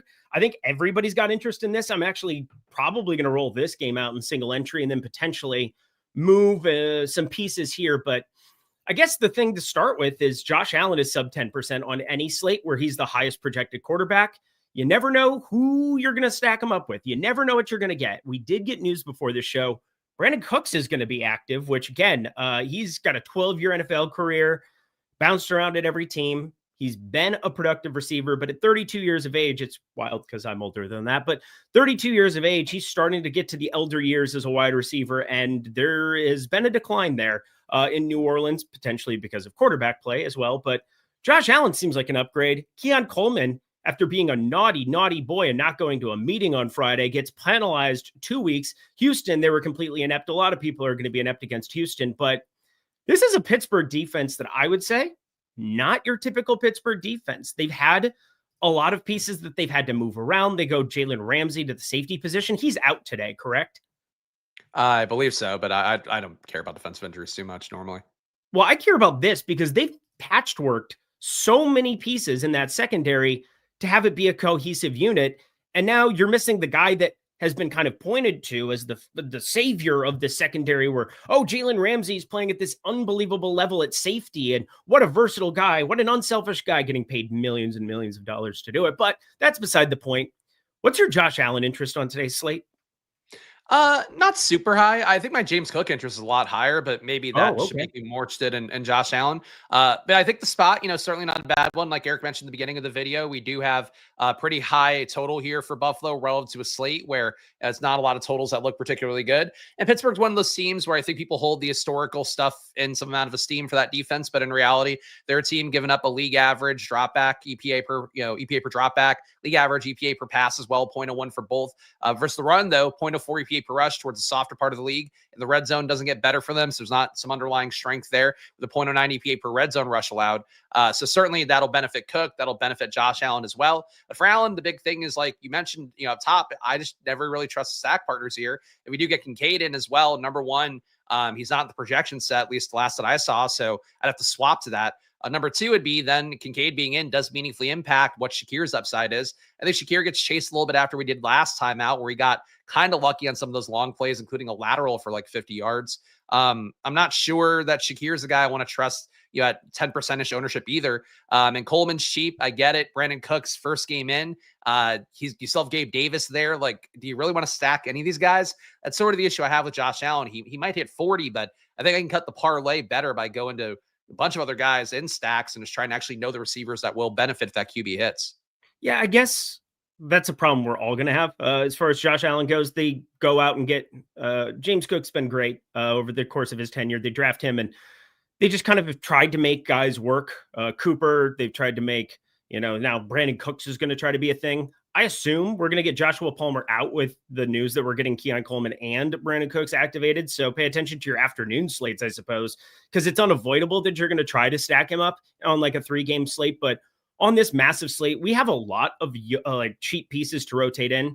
In the largest of large field tournaments, I would still make sure I had Josh Allen with a stack partner to some extent, because it's just so hard to put all the pieces together with a naked Josh Allen on this specific slate. We've got Matt Stafford right underneath him, where pretty sure Puka Nacua reception volume, Devontae Adams red zone role, some cheap tight ends even on the Rams side coming off of Higbee on IR. Like, there's some stuff I like from large field perspective for Matt Stafford.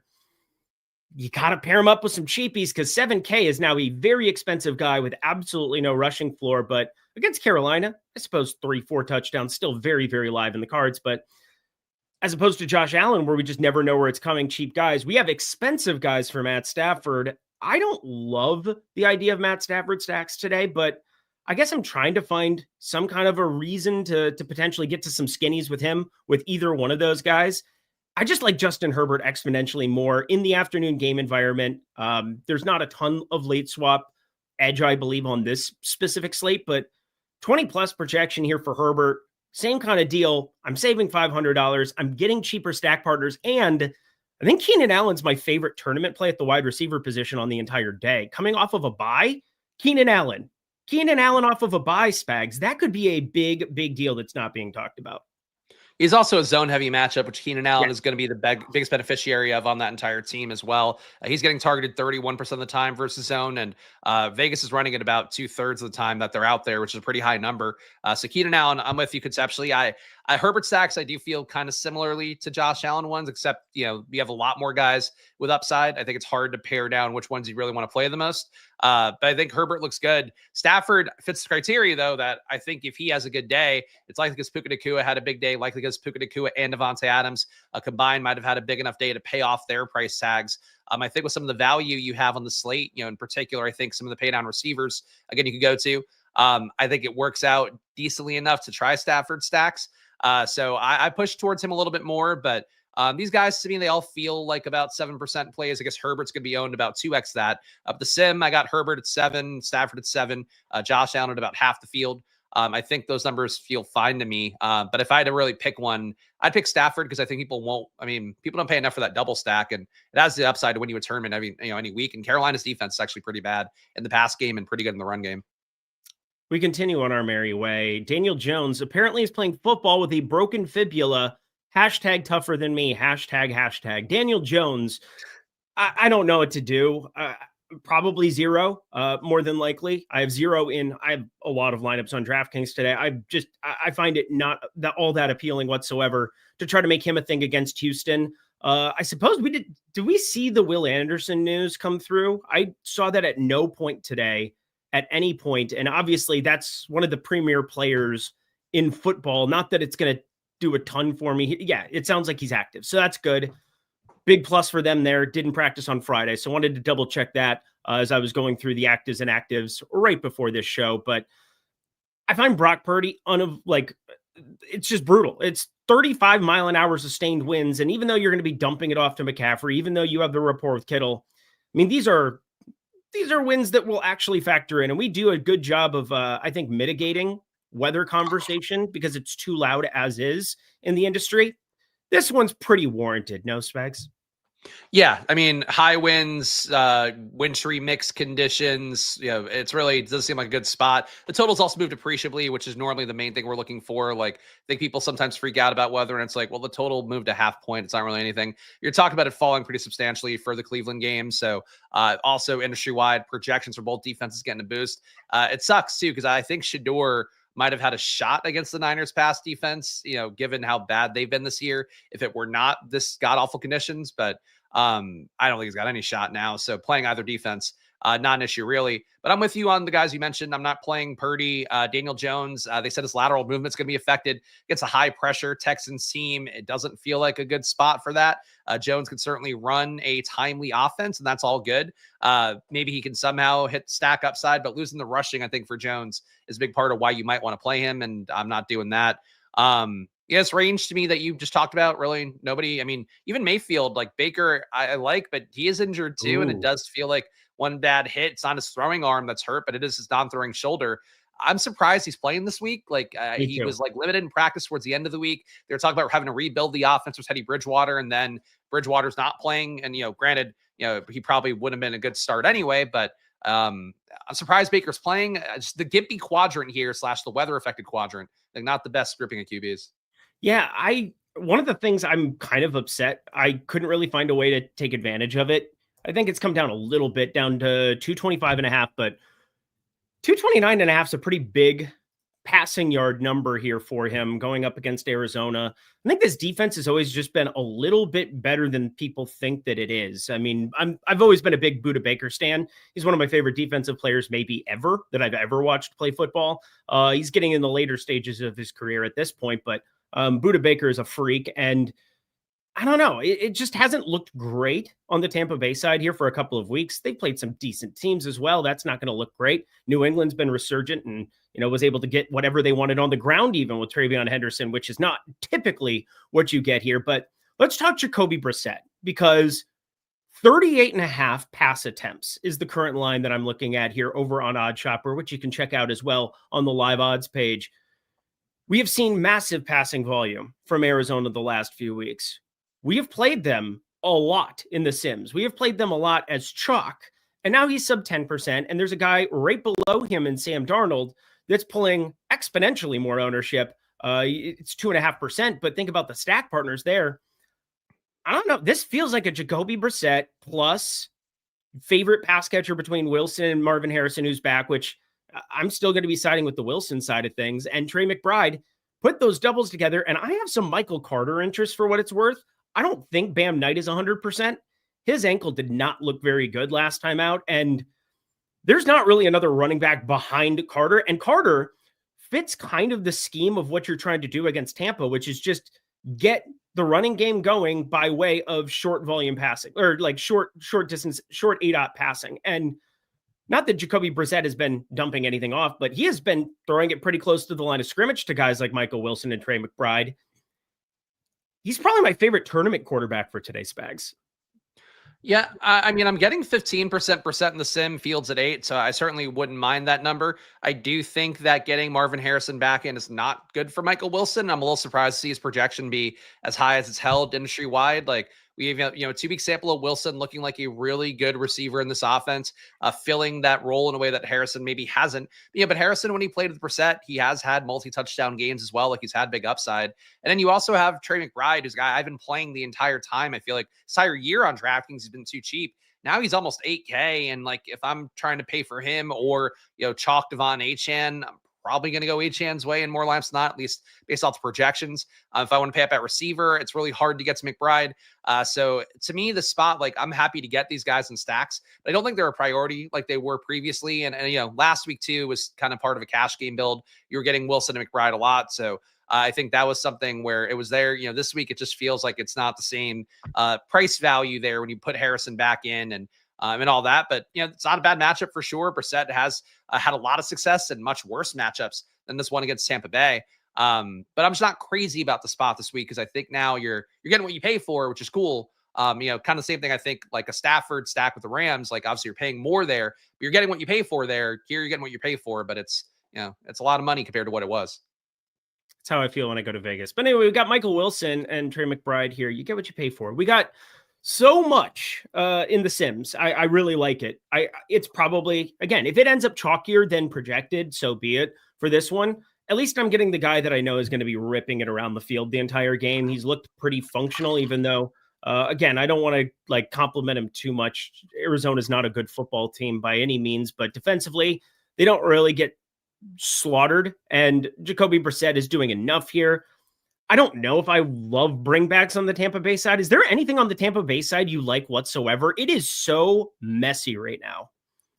I got Igbokwe a little bit. He is coming up, I think, as a popular play off industry projections. And, Stokastic has you at 11%, top 150, it looks like, with the field at 14. So not a total non-factor there. Igbokwe, one of those guys where he's been playing the last month. Like I kind of thought this year would look for him before he started the year so hot. But, has had like 120-point game, bunch of games under 10. But, in this spot, like the same reasons you mentioned with Brissett dropping back so much, I think you have your shot and Igbokwe ceiling being higher, but you're getting Bucky Irving back in there.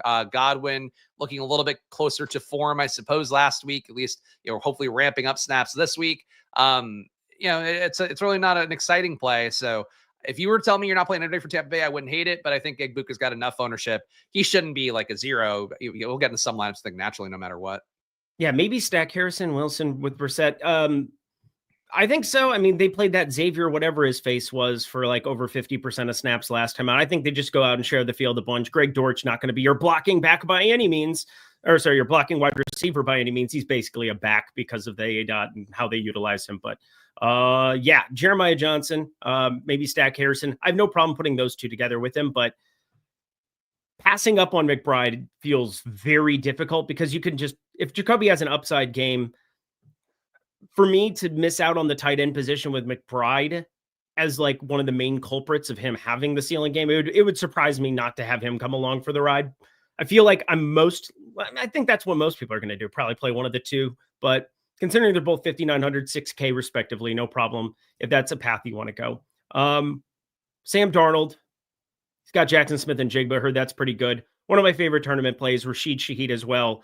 Playing a lot of snaps, just hasn't gotten that look. And when he gets that look, we've seen this so many times in New Orleans where he just pops out of nowhere and he comes at 1% and 2% and he's on the field. He's not getting utilized the same way. They haven't had to. They've played teams like Tennessee and now they're playing Minnesota, but it's just such a buy low now. It's a pretty interesting spot for me to try to get a little bit different with some of those stacks, have some later exposure. I'll probably toy around with some of that. Plus, the opportunity cost when you're talking about a lower 4K Rashid Shaheed as opposed to mid fives, where we were playing him there in New Orleans. Yeah, he was getting peppered with a lot more targets, no doubt about it. Jackson Smith and Jigba is pretty darn good at football, but I still find Sam Darnold to be an appealing option, just not going to be 10% plus of my lineups, that's for sure. Trevor Lawrence, Bryce Young, we're pretty much dead until we get to the cash game du jour quarterback. Do you have a CJ Stroud take? Because I certainly do. Mine is I want to play him less than the field's going to. Sure. I never want to play the cash game QB. Like, I think that's really something I talk about here every week, even when it's guys like I like. I just don't think you're going to make the most money playing the cash game QBs. And certainly, Thanksgiving slate, cash game QB hits with Mahomes, whatever, that's fine. But we have a main slate here. You have enough options to get to that are not Stroud. And Stroud coming off of like pretty bad concussion. I don't know how you upgrade or downgrade somebody off of that. Maybe his physical body feels better, but that was a pretty long concussion protocol for Stroud in a way that I don't know that I want to be there game one. There is a risk now because of Jones being banged up and being immobilized, to some extent with that fractured fibula, that maybe the Colts don't put up enough points that you need Stroud to really be gunning here. I am curious to see if the ownership is going to be 12%, for the field, because I don't know if people are going to feel the same way I do, because it is odd for a guy coming off the concussion protocol to be, this popular, I think, in a matchup that's not super awesome versus the Colts. But I'm not sold at him. Where are you landing with him? Because it seems like you have a pretty strong lean as well. Flat zero. Okay. Flat zero. And I bet Houston plus 4.5. I do think this is an upgrade over Davis Mills for whatever that is worth. We saw him go somewhat ceiling against Baltimore earlier this season, week 5. San Francisco, he had a decent outing from what I remember. I kind of remember a decent outing from him there, but had 7 rushing attempts to go along with it just to buoy that a little bit more.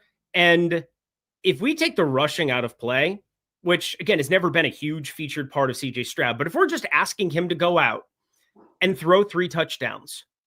Look at these cornerbacks. This is the first time that we have this situation, Spags, where we have Charvarius Ward on one side. We have Sauce Gardner on the other side. And you can say whatever you want, but Sauce, PFF grading isn't the say-all, end-all, but he's 12th in PFF grading this season. Charvarius Ward, 6th. We're talking one of the best cornerback duos in football. If you're going to stack up CJ Stroud, I would very strongly encourage Dalton Schultz to be kind of the main guy that you're paying attention to try to like get 6-7 targets, maybe some red zone work. Woody Marks is kind of interesting to me as a dart in the running back spots. I mean, he's just pulling no ownership, and this could be a spot where you need some kind of passing game acumen. And well, that's not coming by way of Nick Chubb. We know that. I just hate CJ Stroud as a play today at 5K. Absolutely hate it. I would not play him in cash today. I don't understand this one at all. I don't have any problem playing it in cash if the ownership and the projection are there, but I'm with you. I don't think he's a great tournament option here, one that I'm super stoked about. And I do think the factors around this game, like if Daniel Jones were full health and you want to tell me that Stroud's going to drop back more than he has this year, and he's already pretty efficient doing that, so he carries that over across a larger sample than he normally gets for a team that's dead average with their run rate expectation or pass rate over expectation stuff. I think for Stroud, like, I don't know. I think if it were less owned, you could talk me into being a compelling play or an interesting play. But with it being seemingly pretty chalky, I don't feel the need to be there as much. And Higgins comes in a lot of cash game builds. I'll finish your projections as well. I don't think he's anything special either. Like, Nico's going to get his target share. Higgins is okay, but Kirk is there taking some work away. Schultz is there.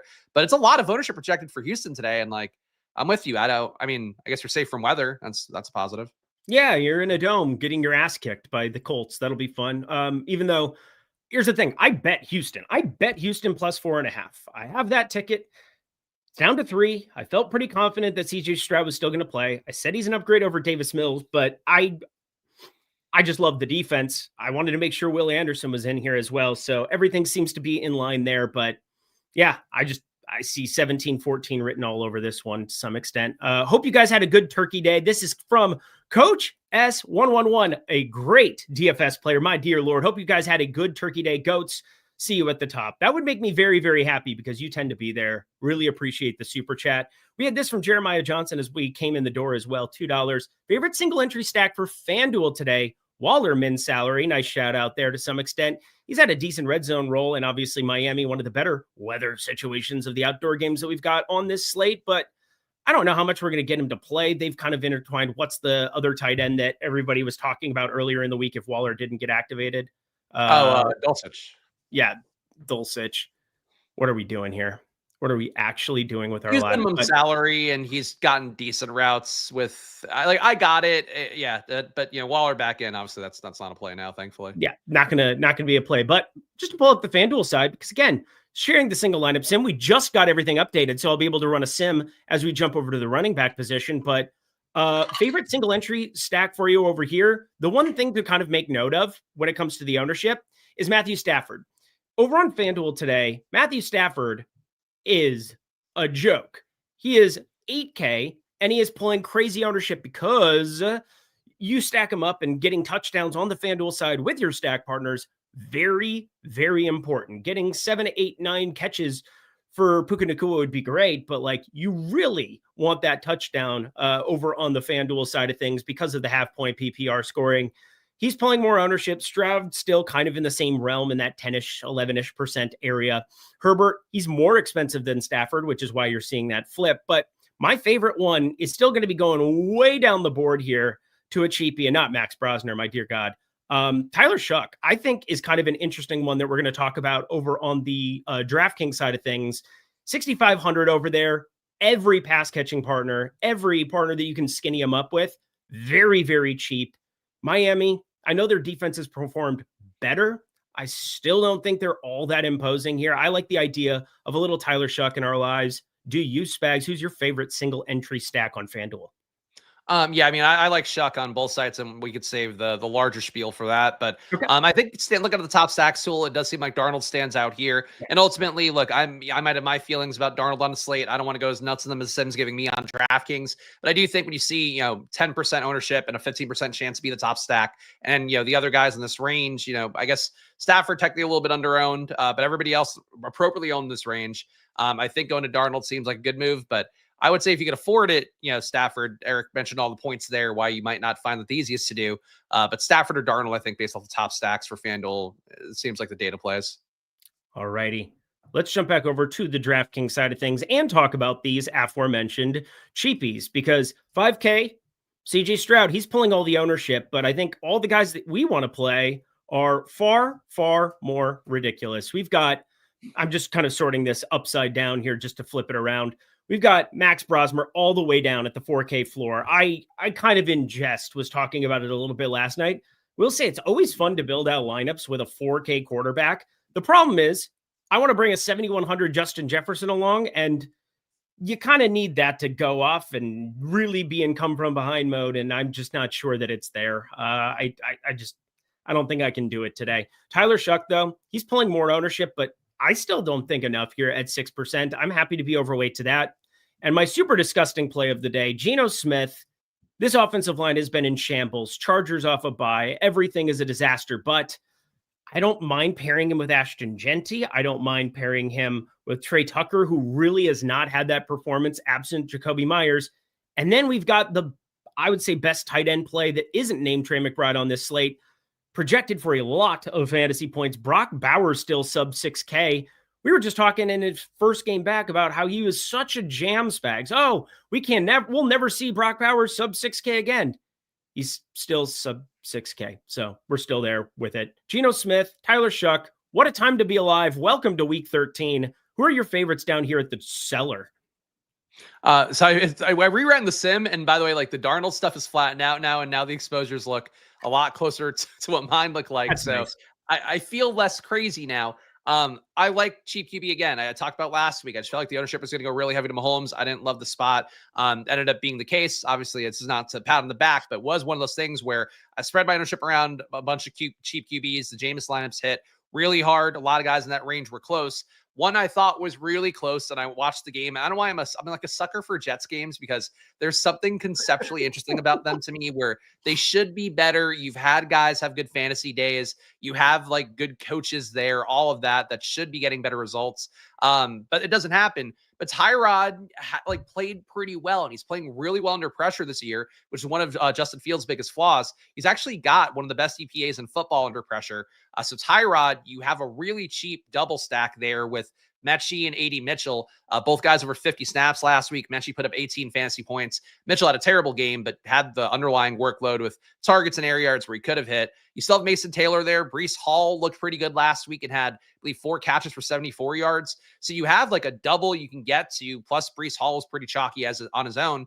And I think that works too. I think Tyrod's a really interesting play. Sim-wise, I'm now getting 2x the field too, and I'd not touch him on this run. So I feel good about that, but I'm playing a lot of Tyrod. I'm playing Shuck too. We could talk about him, but give me your Tyrod thoughts, because you did not mention him as part of your milieu of crappy QBs. Yeah, so we don't have any rain in the one game, the San Francisco-Cleveland game. Sounds like there's a little bit of rain over here as well. I like what you're saying, because, I mean, if you go back to the Bama days, John Mechie was the dude. I mean, it was him and Jameson Williams just smashing together. Jameson Williams breaks his leg in the SEC championship game, and John Mechie became the it thing at the draft. It did not come to fruition in Houston, but I don't know. I was out on CJ Stroud coming in. He made me look like an idiot his rookie year, but maybe I was correct after all. Maybe CJ Stroud isn't that dude. And Addy Mitchell, he's talented, but I'm quite positive if he holds on to the football and crosses a goal line in LA, we still see him on the Indianapolis Colts, because he's a talented kid. Maybe just needs to figure some stuff out as far as like back end stuff, but I'm not going to look into that whatsoever. I think he is very talented, and both of them playing over 80% of snaps. I guess for me, I'm worried about the ownership. Look at the total ownership that we've got for these guys. If this reigns true, Spags, I would be completely on board with you, but I'm worried that these three together end up far more popular than what we have projected. If that's possible. I mean, look, and I always say, to kind of humble myself, but I think it's important for any DFS player that like you should really think that your first thought is going to be very similar to a large portion of people out there, because even if you do a lot of work like Eric and I do, all the hosts you see on this channel, even you watch the stream at home might even do a ton of work yourself. You land on similar takes to other people, even for like, you could be on it for the smart reason, use all the advanced analytics, but they see DVP on the DraftKings app and they're like, well, her tight ends light it up versus this team. And that's like, land the same play anyway. It happens every slate. I don't know if people have this faith in Tyrod Taylor, and I don't know if people are watching Jets games with a fine-tooth comb like I have this year. So I'm hoping it is like under 10% for all of it, under 5% for Tyrod. But I think Cam Ward is now in one of the top ROI lineups I got. The sim I just ran. It does feel like this cheap paydown QB, even Tua, like you have your 2-year cash game plays, or at least, industry-wide pretty close to it. Achane and Waddle, but people aren't playing Tua with that. Add the QB onto the stack. Like I think there's a lot of value under 5K QBs this week. And, even Brosmer and like Shador, I don't think they're going to hit. But like, if you told me Brosmer hit with no tape on him or something, I guess that would be the one time he probably could hit. You can see up in the top right corner there. We still got this thing rocking here. The Black Friday goodness. Promo code GRAVY. That is still a gravy, baby. Any weekly core max package. If you guys want to jump in and check out the Sims, so many opportunities to do so. So little time for you right now. Get that in before the slate locks here today. We've got 45 minutes. Look at that. I can actually do time now. Spags, go me. But so many great opportunities for you to jump in. And if you guys want to get it for free, we've got so many things off of Thanksgiving, a lot of W's up here in the corner. We have the link join you can take advantage of, which talk about here routinely, but it's our easiest way to be able to share the Sims with you for the low price of $0.00. The best 99 is free 99. DraftKings, Underdog, Onyx Odds, Caesar Sportsbook, DraftKings Pick 6, Better. I want to get better. So many great opportunities for you to be able to jump over and check out the Sims just by signing up with one of our partners at the video description box below. Check it all out. We'd love for you guys to be able to have these tools as well and make yourselves some money, honey. It's the holiday season, baby. We all need it. Let's get to it. But rounding out the conversation on quarterback, anything else you wanted to add whatsoever? Because I seem to like Josh Allen a little bit more than you. I think you probably like Tyrod Taylor a little bit more than me, but I think we look as though we're seeing the board pretty similarly. Yeah, I don't know if that was a fair comparison. Like, I like Josh Allen a little bit more. You like Tyrod Taylor a little bit. Like, just two titans of industry. I just want to point out the hosting acumen that I have, and that I'm better at this, and may God have mercy on your soul.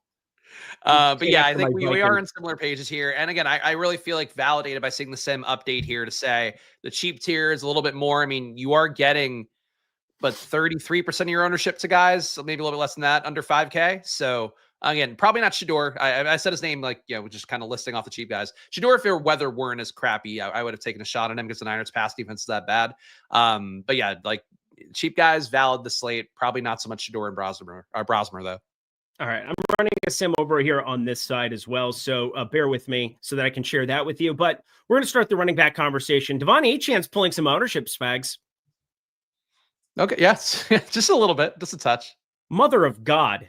That's a lot of people who want to play Devon Achane, and he's been pretty nifty. He's been pretty darn good. I would prefer Devon Achane. I mean, you really are asking for touchdowns galore here up against New Orleans. I'm about at the field. I'm a little bit below. I'm not sure that I really think he gets to this level, but maybe he does. Box score watchers are going to like Devon Achane here the last 2 weeks. I can tell you that much, but nobody whatsoever wants to click on the other expensive guys. It is wild on this specific slate, Spags, to see the ownership on Jonathan Taylor against Houston, to see the ownership on Christian McCaffrey in the weather. Both of these guys have been just jams every single time out, and now we are getting them sub 10%. Are you taking shots on either of them?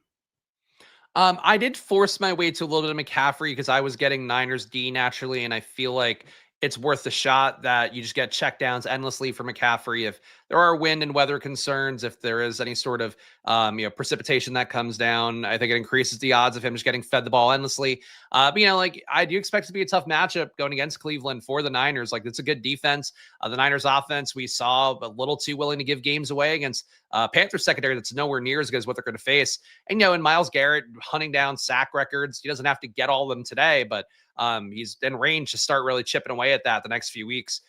So I think for how it looks overall, like I probably would have played less McCaffrey if the weather were normal because of the fact that like I just didn't like the game environment that much. But with the weather being what it is, I think there is a logic to this. McCaffrey might get 40 touches a day because they have shown no restraint for this guy that was so hurt last year. Give him 35 touches in a game, it doesn't matter. And in this kind of environment, like they're not going to throw it to Ricky Pearsall, if I had to guess.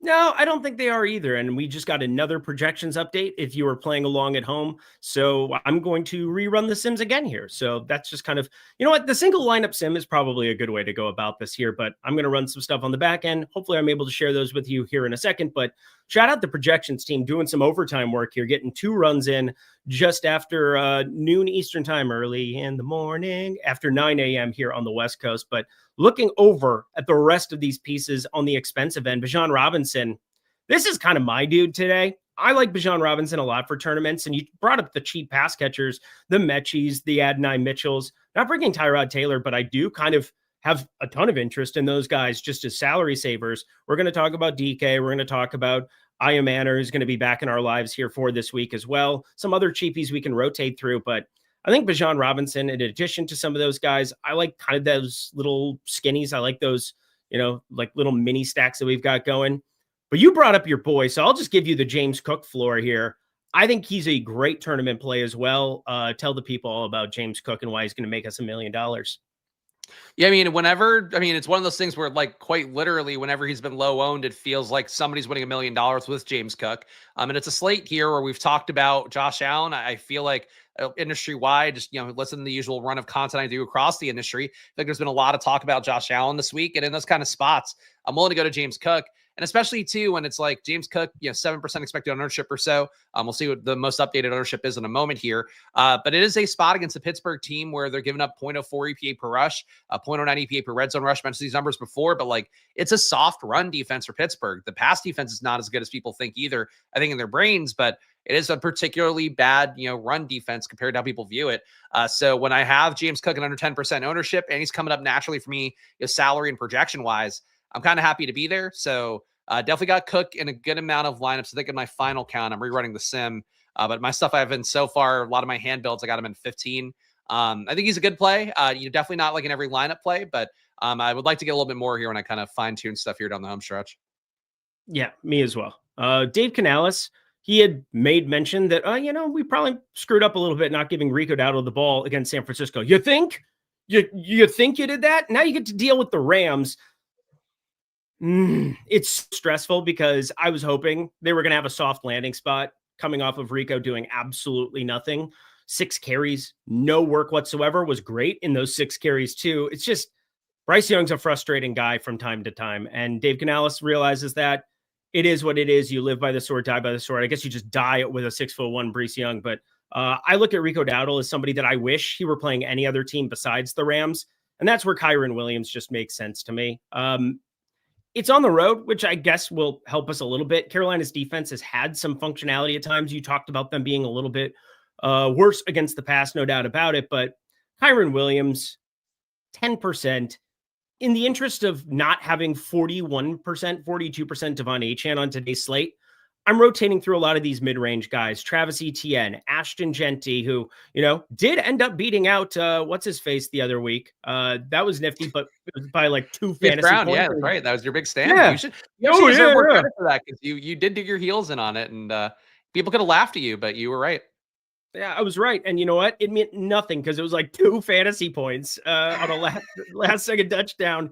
And it did nothing for me. I made money on this slate, so I can't complain. Any Sunday you make money in the DFS streets are a good Sunday. But I want to make a lot of money. And Ashton Genty, I think he's fine. Again, this week, I am far less bullish on him relative to Chase Brown because there's not like the leverage aspect that we had last week going into it here. But I like Jaylen Warren a ton. Like, a ton. I get Kenneth Gainwell has been mixing in a little bit more, but if we expect Buffalo and we expect Josh Allen, I almost feel better. This might be the wild take. I almost feel better about Jaylen Warren as a run back for Josh Allen than I feel about any individual stack partner for Josh Allen. Does that make sense? It does. I mean, I worry about the Gainwell of it all. I think is really my big issue with Warren always. And I know you said you're not as worried about that, but like that is a guy taking meaningful touches away. And it's not even like you're locked into the high value stuff for Jaylen Warren either. Like you do see Gainwell mixing for that too. Sure. So that would spook me a little bit, but you know, in terms of them both hitting and, you know, Buffalo's run defense has been particularly bad. Yes.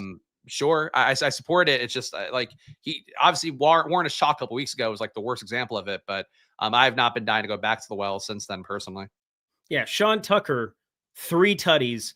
It's just in the back of my mind. So when I see a 5% lead back, and I guess they went 50-50 split on the dot last week. So there's that. That was frustrating. There's no doubt about that. It doesn't feel great, but you know what you'd get if it were 75-25? You'd get Jaylen Warren chalk against Buffalo. He got 18 carries. He just got no receiving yards work with Mason Rudolph and his incompetence out there. But Aaron Rodgers has liked Jaylen Warren a lot, has been pushing for Jaylen Warren a lot earlier in the year for sure.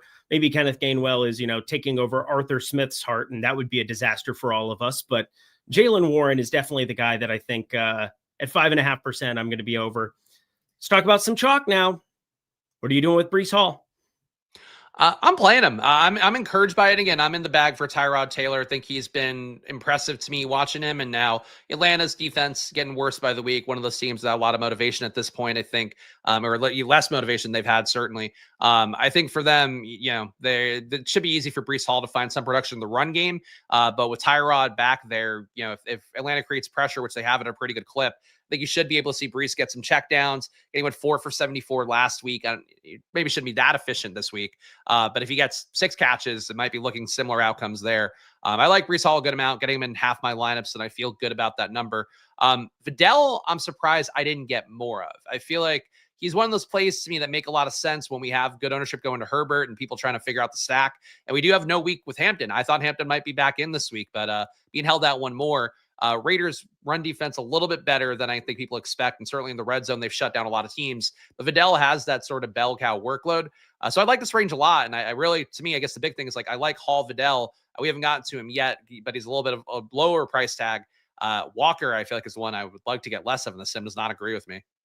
All right. Well, I think we talked on Kenneth Gainwell before the show, or like at the very start of the show, excuse me. I think the point still remains 5,300, massive favorite here in this spot. I think it's a comfortable click. To be fair, like I don't find it to be like that prohibitive. There's not a lot else. Again, I'm taking tournament shots on Devin Neal. I'm taking tournament shots on Zonovan Knight and Michael Carter at 4,200. I'm taking tournament shots on Tajay Spears, who, if we get down to the end of it here, they're completely out of play. I mean, Titans have been since like day one, but we've seen Tajay Spears get a lot of work at the end of seasons and win people fantasy football championships in their year-long stuff, where Tony Pollard, what reason do you have Tony Pollard go out and get 15, 20 touches? Like you don't. We've seen the workload reduced.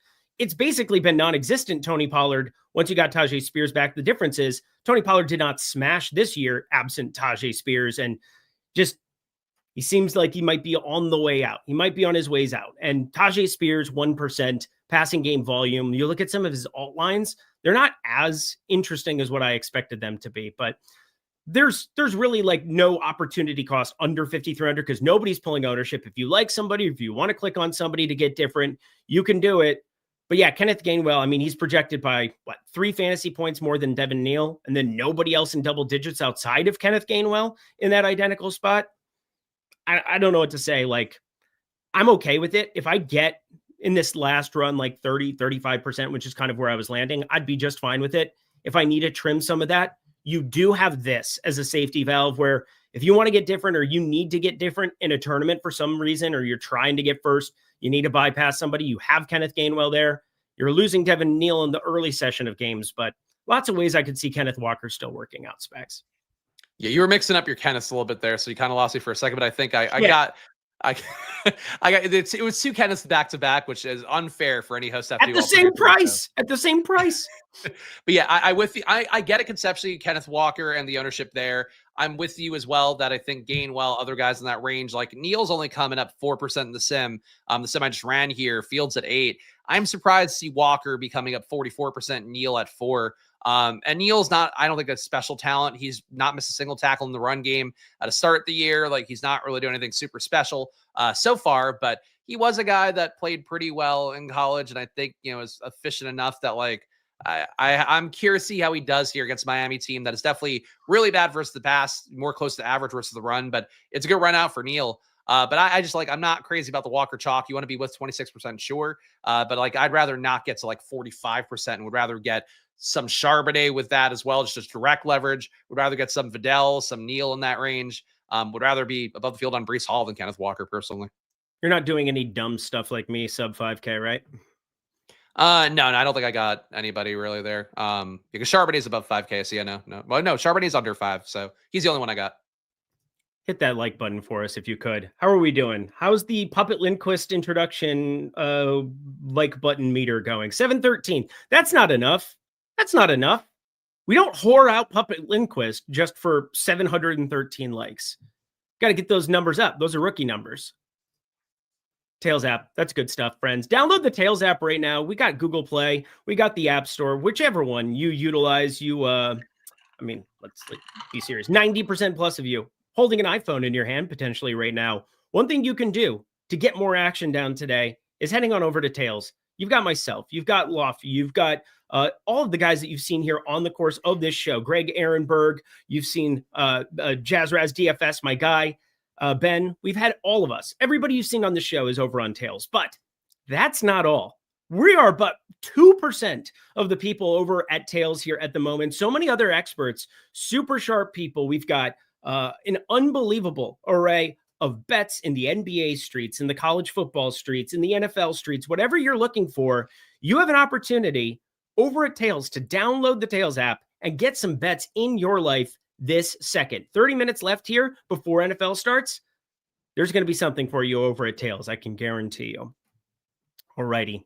To wide receiver we go. We got ownership updated at, I believe it was 26. I saw that come through. Let me double check. Awesome. All right. I'm going to be able to share the sim here in a second. Going to run it one more time as we got the updated ownership. Wide receiver. Hey, Spags. Jackson Smith and Jigba. Is that it? Question. That's it. Okay. He's yes, Derek. We play Jackson Smith and Jigba every week. Look, he's coming up again. Ownership in the sim I just ran a little bit lower in the field, getting him at 16%, Fields at 22. Like at 9,500, it's getting a little bit aggressive. I think with the price tag for him, he is obviously a great play every week and has beaten it out. But, we're talking about a lot of games before where he was at high 7s, 8K, putting up 20 or so fantasy points. 9,500, you really need him to get closer to the 40 plus he hung versus Tennessee. But I think that can happen again. It was a more competitive game, I think, than people would have thought last week, as that might have impacted things a little bit. Minnesota with Brosmer, the defense should be competitive. The Brosmer side of it, I don't think should be as competitive here. But for JSN, it's hard to critique at this point. He's putting up a record year. He doesn't really need to have a monster game this year to still get to the 2K yard, goal line that seems like he's pushing towards.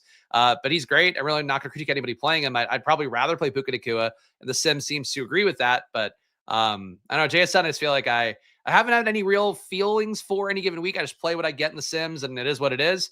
But he keeps smashing. I don't want to pay a 10K almost Jackson Smith and Jigba personally. I personally do. Brian Flores, come on now. Things were going so well last year until they weren't. Darisaw, left tackle, goes down. Life became awful as a Vikings fan. And here we are. I'm doing shows instead of living in the penthouse with my Minnesota Vikings Super Bowl futures that I put down with my dad. But, what can you do in your life other than just be miserable all the time as a Minnesota sports fan? Answer, nothing else. But Puka Nacua, 28%.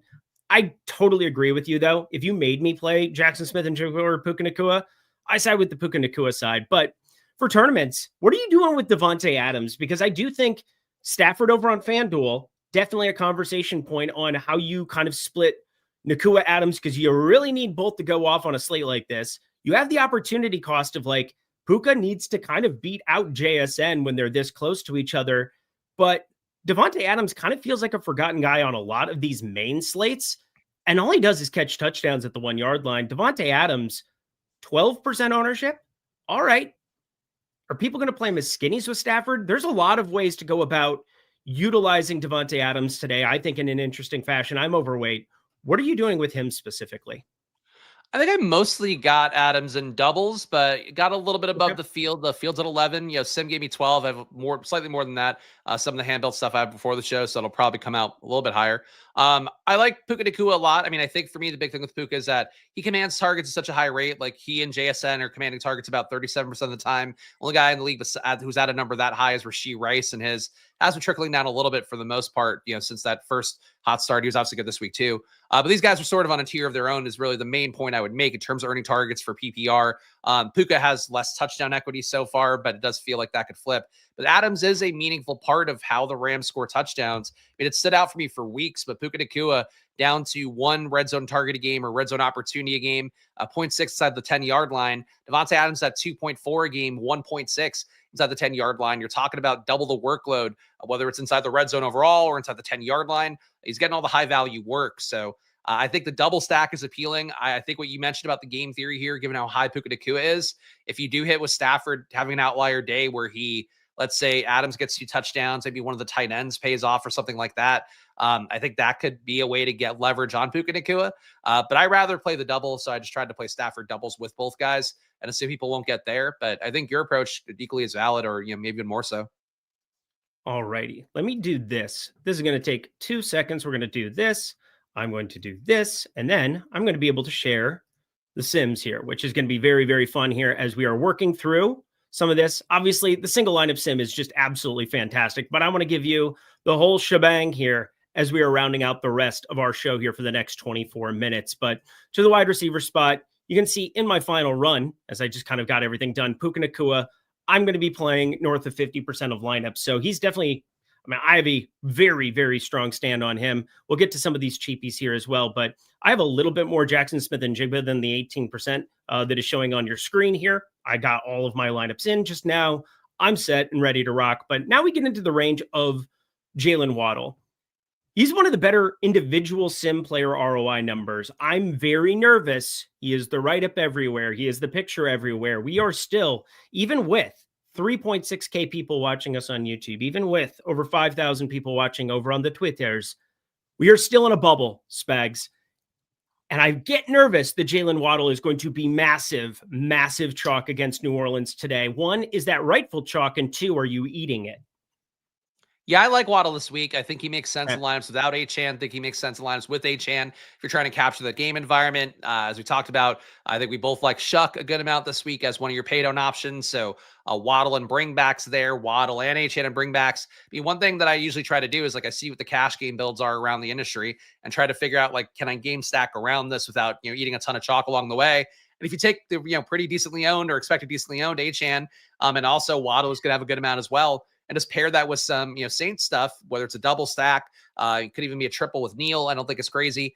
It does look a little bit better. So I do like Waddle, getting him in the Stokastic Sim, 33%, Fields 17, got him a little bit more than that in my stuff, it looks like. So for Waddle, I think he's a good play. Really no critique of him. I guess the one thing you could say is that Waller coming back in, maybe take some touchdown equity away from Waddle. That it's not like that's how he's been hitting week to week, but it does make it so there's a guy in the red zone they can throw the ball to that's not Jalen Waddle. But at his price tag, I think he's a strong play. And in that range, I'd rather have him than Nico, even though the ownership's pretty close. Oh, interesting. Well, I'm with you. I don't like Nico Collins today. I heard something that was not correct. My brain is stupid. Turn me off right now. But we've got DK Metcalf, kind of the next guy who's pulling any sort of ownership. Pretty dead range here at the lower 6s. We've got Egbuka showing up in the Sims along with Chris Olave, kind of what I alluded to. I like Olave. I like Tyler Shuck. I think that is the very clear-cut way to go about it. I suppose Taysom Hill, I don't know. It's so hard because I feel like Taysom Hill is more of a Davis Neal spinoff here at 2,700 to get to him. I don't know if I love just pairing them up and having those three. I'm not sure that they're that correlated at all. Like, does that make sense? Like, it doesn't seem like Taysom Hill goal line role is going to involve Tyler Shuck in any way, shape, or form. No, and one of the better beat reporters out there is Nick Underhill for the Saints, and he did say expect more Devin Neal, more Taysom Hill because of not having the Alvin Kamara out there. I agree. I'm part of the issue for Shuck's upside. Really, it's been the issue for Saints QBs going back to Derek Carr recently. Is that Taysom Hill coming in? He's only playing 10 snaps a game. Let's say he gets to 20 today, which might be aggressive, but because of Kamara not being in, if he's taking 20 snaps away, and a lot of them are coming, at least half of those maybe coming at QB, that does hurt Shuck's upside, especially if it's in high value spots. So it's I hate playing Taysom Hill. I played him the barest amount here, but he could certainly upset things for really all the Saints here because he just takes touchdowns away for himself. That should be kind of flowing as part of that Saints parlay. Yeah, it's just such a tough one for putting that together and having Shuck work out with it. But like the Olave piece, like having it come along with us. Ted McMillan, the run back du jour, along with one of those Rams guys where I don't have the doubles. It's a lot of salary to put 6,100, 9K, and 7,500 together and get all three of them from the same game environment. Although I think we can all agree those are your three most likely candidates to catch a lot of footballs within the course of that football game. But here is my headache out of everything. And I think a lot of people's headache.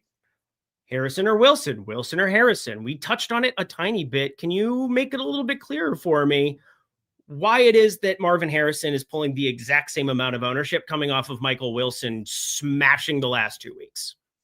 It's just the uncertainty. I mean, even if you were making projections normally off of 2 weeks, you wouldn't really want to give Michael Wilson a reflection of that. But now you're getting Harrison back in, and he is a part of what this offense has been historically. And certainly, the role, the draft capital has been better for Marvin Harrison. So I think he has to eat some of the opportunity away.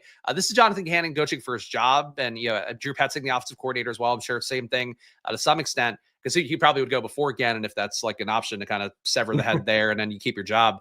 So these guys are both with that in mind, probably going to try to feed the hot hand as best they can. But we saw last week, Wilson had the big day, kind of at the expense of Trey McBride not having as good of a game. Harrison coming back in here, I think he takes at least a little bit away, even if he doesn't have an outlier effort. And he's certainly a threat to take touchdown equity away. Not that's been a big part of Michael Wilson's run lately, but it's something that you'd want to have. So I just think it's kind of a mess. But in the sim, I'm getting Wilson a little bit heavier. Think industry wide, you're going to get the same thing where Wilson's a little bit better projected as a value option relatively.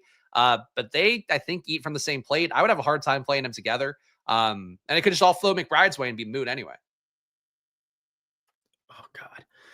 Oh, I need one. I need Michael Wilson to be a functional football player today, it would appear. And Keenan Allen, I had talked about this. Sims don't love him. I absolutely love him. It's just purely the narrative of coming off of a bye. A guy who has had a lot of rapport with Justin Herbert.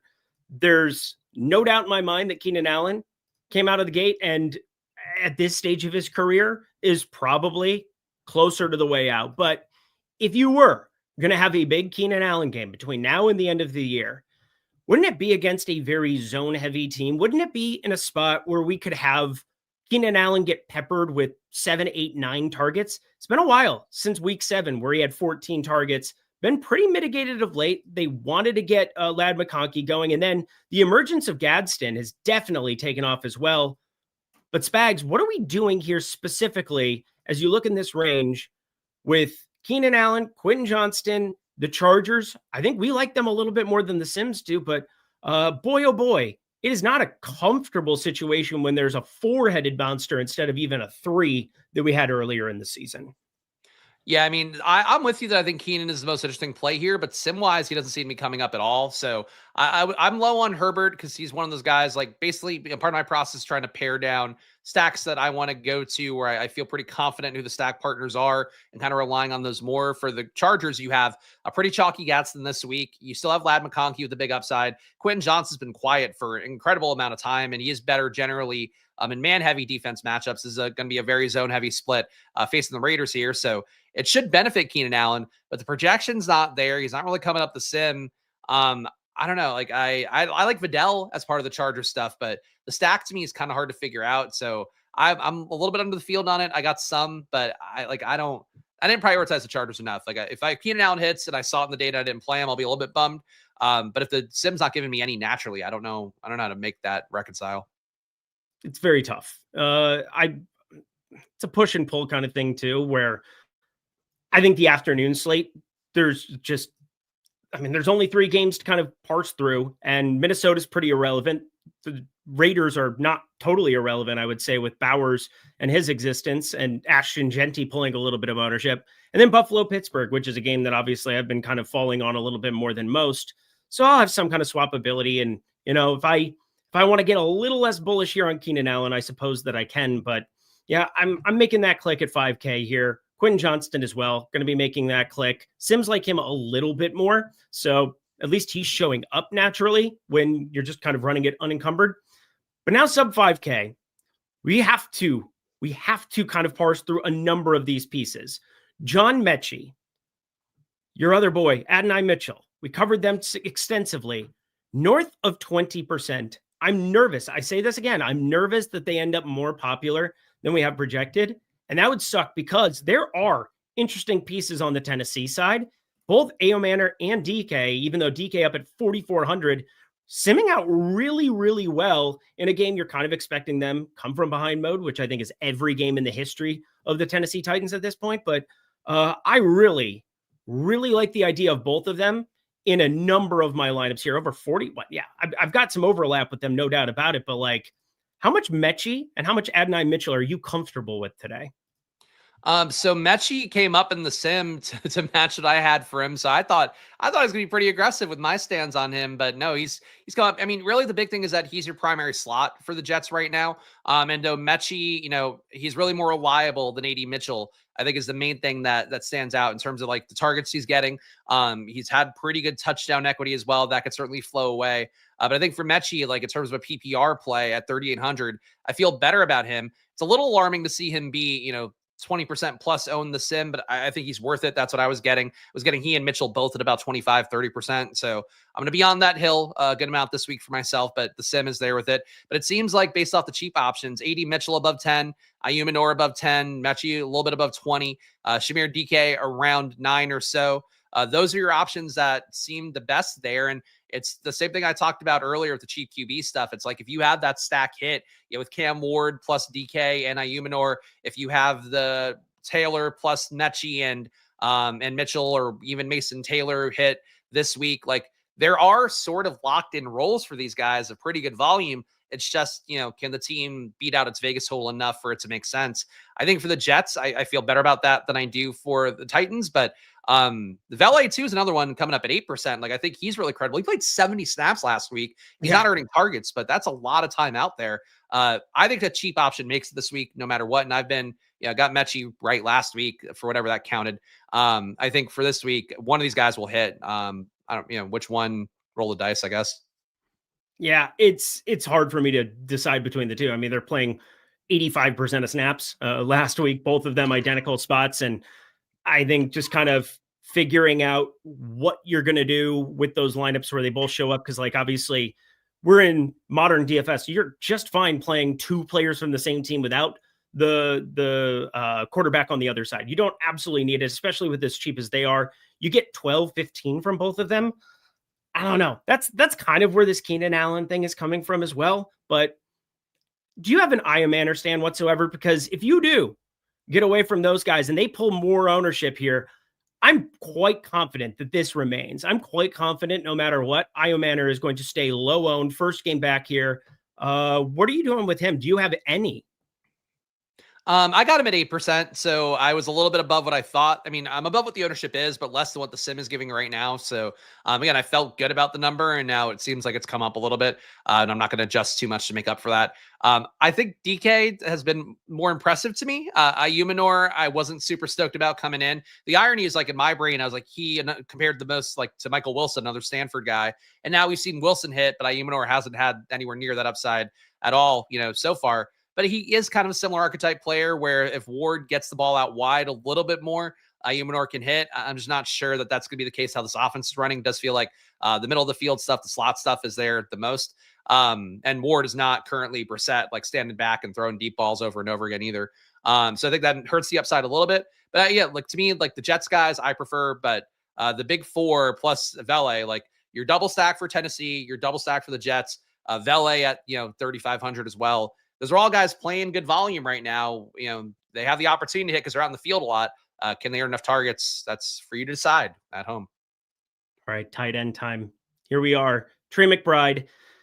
Sims have you underweight to Trey McBride for the first time since like 1943. It's going to be wild if Trey McBride goes completely nuclear here again, but obviously the ownership is there. The main thing is that we have a 5,800 Brock Bowers and we have a 4,300 Gadsden who just continues to earn more and more and more work. I brought up the Dalton Schultz piece. He is the one piece of Houston that I really, really like and that the Sims really, really like. When you add those two cornerbacks, I definitely think Dalton Schultz potentially is the main beneficiary in a spot where Nico Collins gets locked up a little bit more. Jaden Higgins, shout out Iowa State. I guess Xavier Hutchinson was too, and that's who he's beating out. But you know what? That's beside the point. We got an awesome opportunity to play a lot of different tight ends on today's slate. Not a ton of double tight end for me, like not as much as what I was expecting. A lot of my double tight ends are like AJ Barner coming along for the ride. But do you have any tight end that you are massively overweight to the field on? Not massively so much this week. Let me just confirm in my final builds here. I mean, I did push Juwan Johnson a little bit higher than the field, so that's probably the biggest stand. But this is one of my more flat weeks at tight end where Gadsden, I got 20% or 21%. That's basically what the field at Stokastic, a little bit under what the sim will give you, but pretty close to it. Johnson, I think really the big thing is the Shuck bet that I have going, and I do like him a little bit more than Mason Taylor for my cheap QB tight end options there. But I think for Gadsden, really, he stands out. Same reason that we talked about with Keenan Allen. He is the best, one of the best zone heavy players on the team, getting targeted about 21% of the time versus zone, which is ahead of Lad McConkey and Quentin Johnston. Keenan Allen's at 31s and he's not coming up. But I think Gadsden does have the shot here to have the upside because of the matchup as well. But it's kind of shitty tight end week where we have all the stars here, but to afford McBride, to afford Bowers, to afford Kittle, to afford Tyler Warren's a little bit hard to do, even though I got some amounts of those guys. Fantasy Guru 7642. Sleeper quarterback on FanDuel and sleeper tight end. I think Juwan Johnson's kind of a sleeper tight end. I'm with you. I think that's a great shout out purely because Taysom Hill, he's the one that people really want to talk about and play, and he's inside of plus 200 to score a touchdown now. Sims, not really getting you, not really somebody that I'm correlating with Shuck. So yeah, sleeper quarterback. How about Shuck and Juwan Johnson? Do you have one? I would say, yeah, Shuck, I think is the deep dive one. I still thought, the two top options, Stafford and Darnold, seem to be the best options on FanDuel relative to them being a lot more optimal than the ownership. But yeah, if not them, Shuck. Corey Shea, $8433.99. Appreciate all the super chats from all of you. Taylor or Sanders stack, that's very clearly Tyrod Taylor. Yeah, that's easily Taylor. Would have been even if the weather weren't weird. If the weather weren't weird, though, I would have probably played some Shador. I'm not playing any today. And Philanthropy 3619, $5 super chat. Thank you again. 2 quarterback super flex. Should I go Sam, Brock, Danny, or Kirk? Or should I start Debo at the super flex spot? Tough matchups this week. Yeah, we've got that's a tough 2 quarterback super flex situation.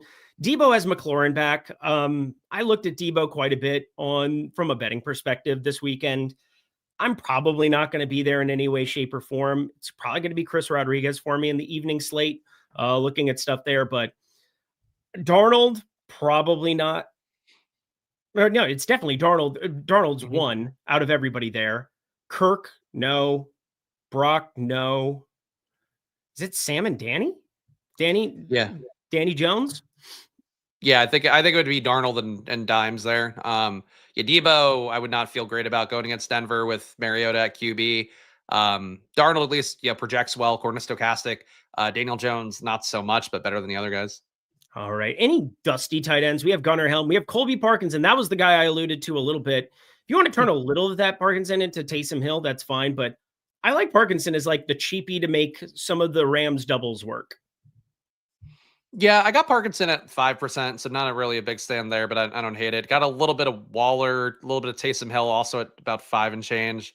Yeah, I don't know. Like for me, it was mostly Juwan Johnson is like taking up a lot here. I have Gadsden, Warren, Pitts, Taylor, all at 15 or more. Really not my favorite tight end week. This is one where I don't have a lean for anybody besides Juwan Johnson. They all seem pretty appropriately owned. If you had a lean out there, I wouldn't be mad at you for it, but there's not any great tight end matchups this week, I feel like.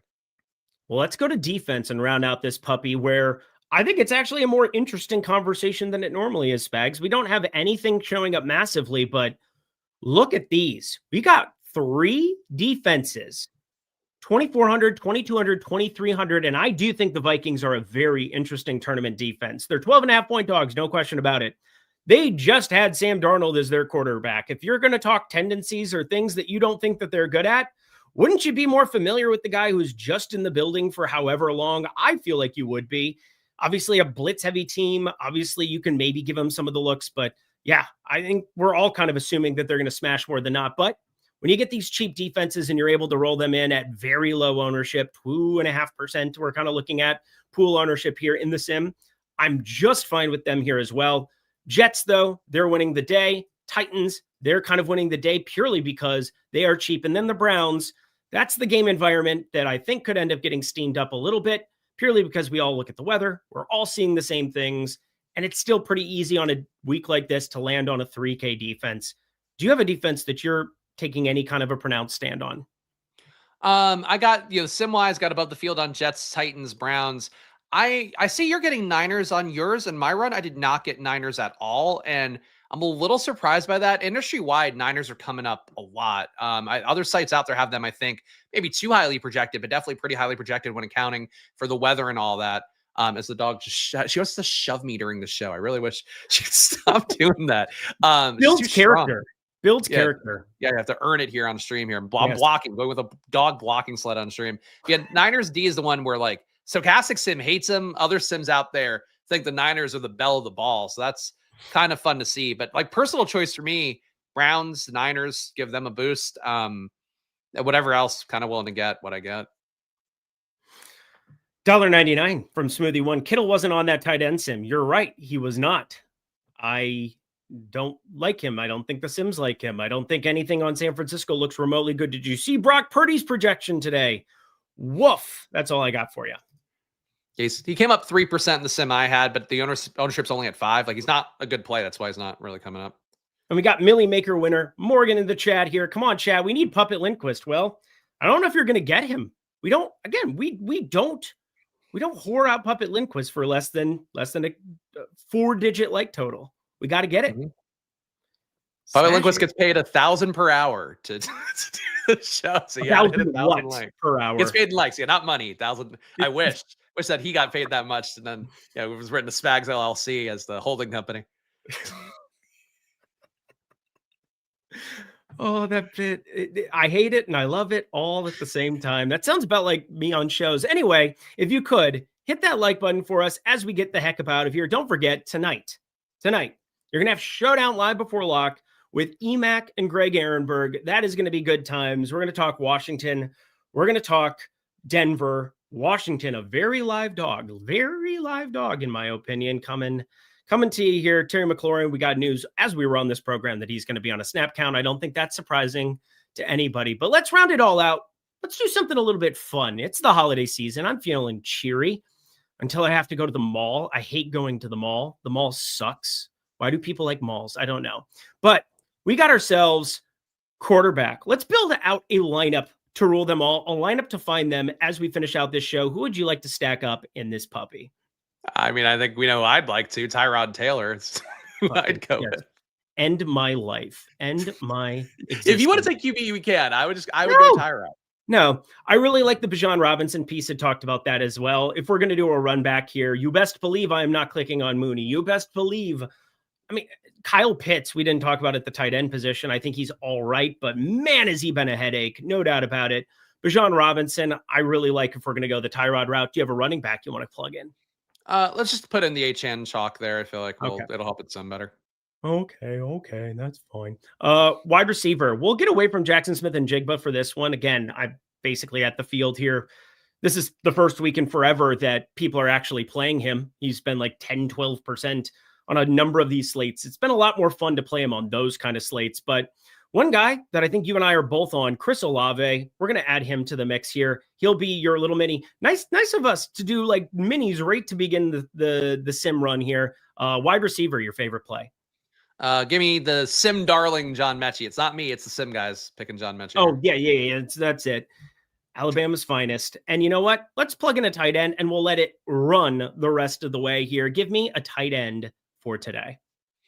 Tight end. I mean, Sim likes Gadsden. I feel like you and I don't have particularly strong tight end leans. Let's just go Gadsden.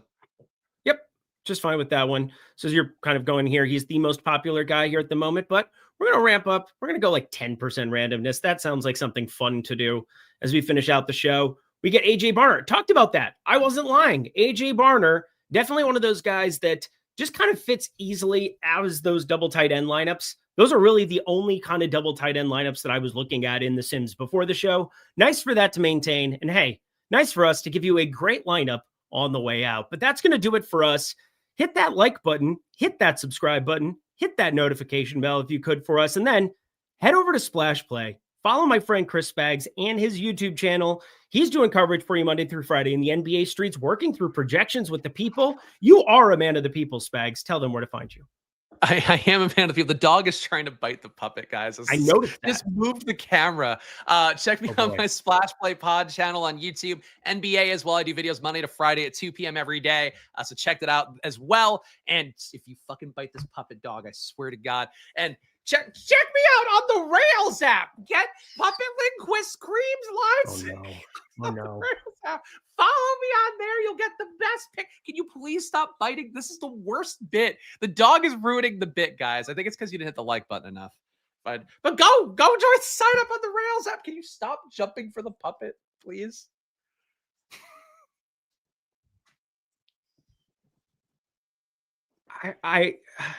We're at lock. Bye. Bye. Goodbye. Oh my dear God. I'm trying to end the damn stream. End the stream. The dog just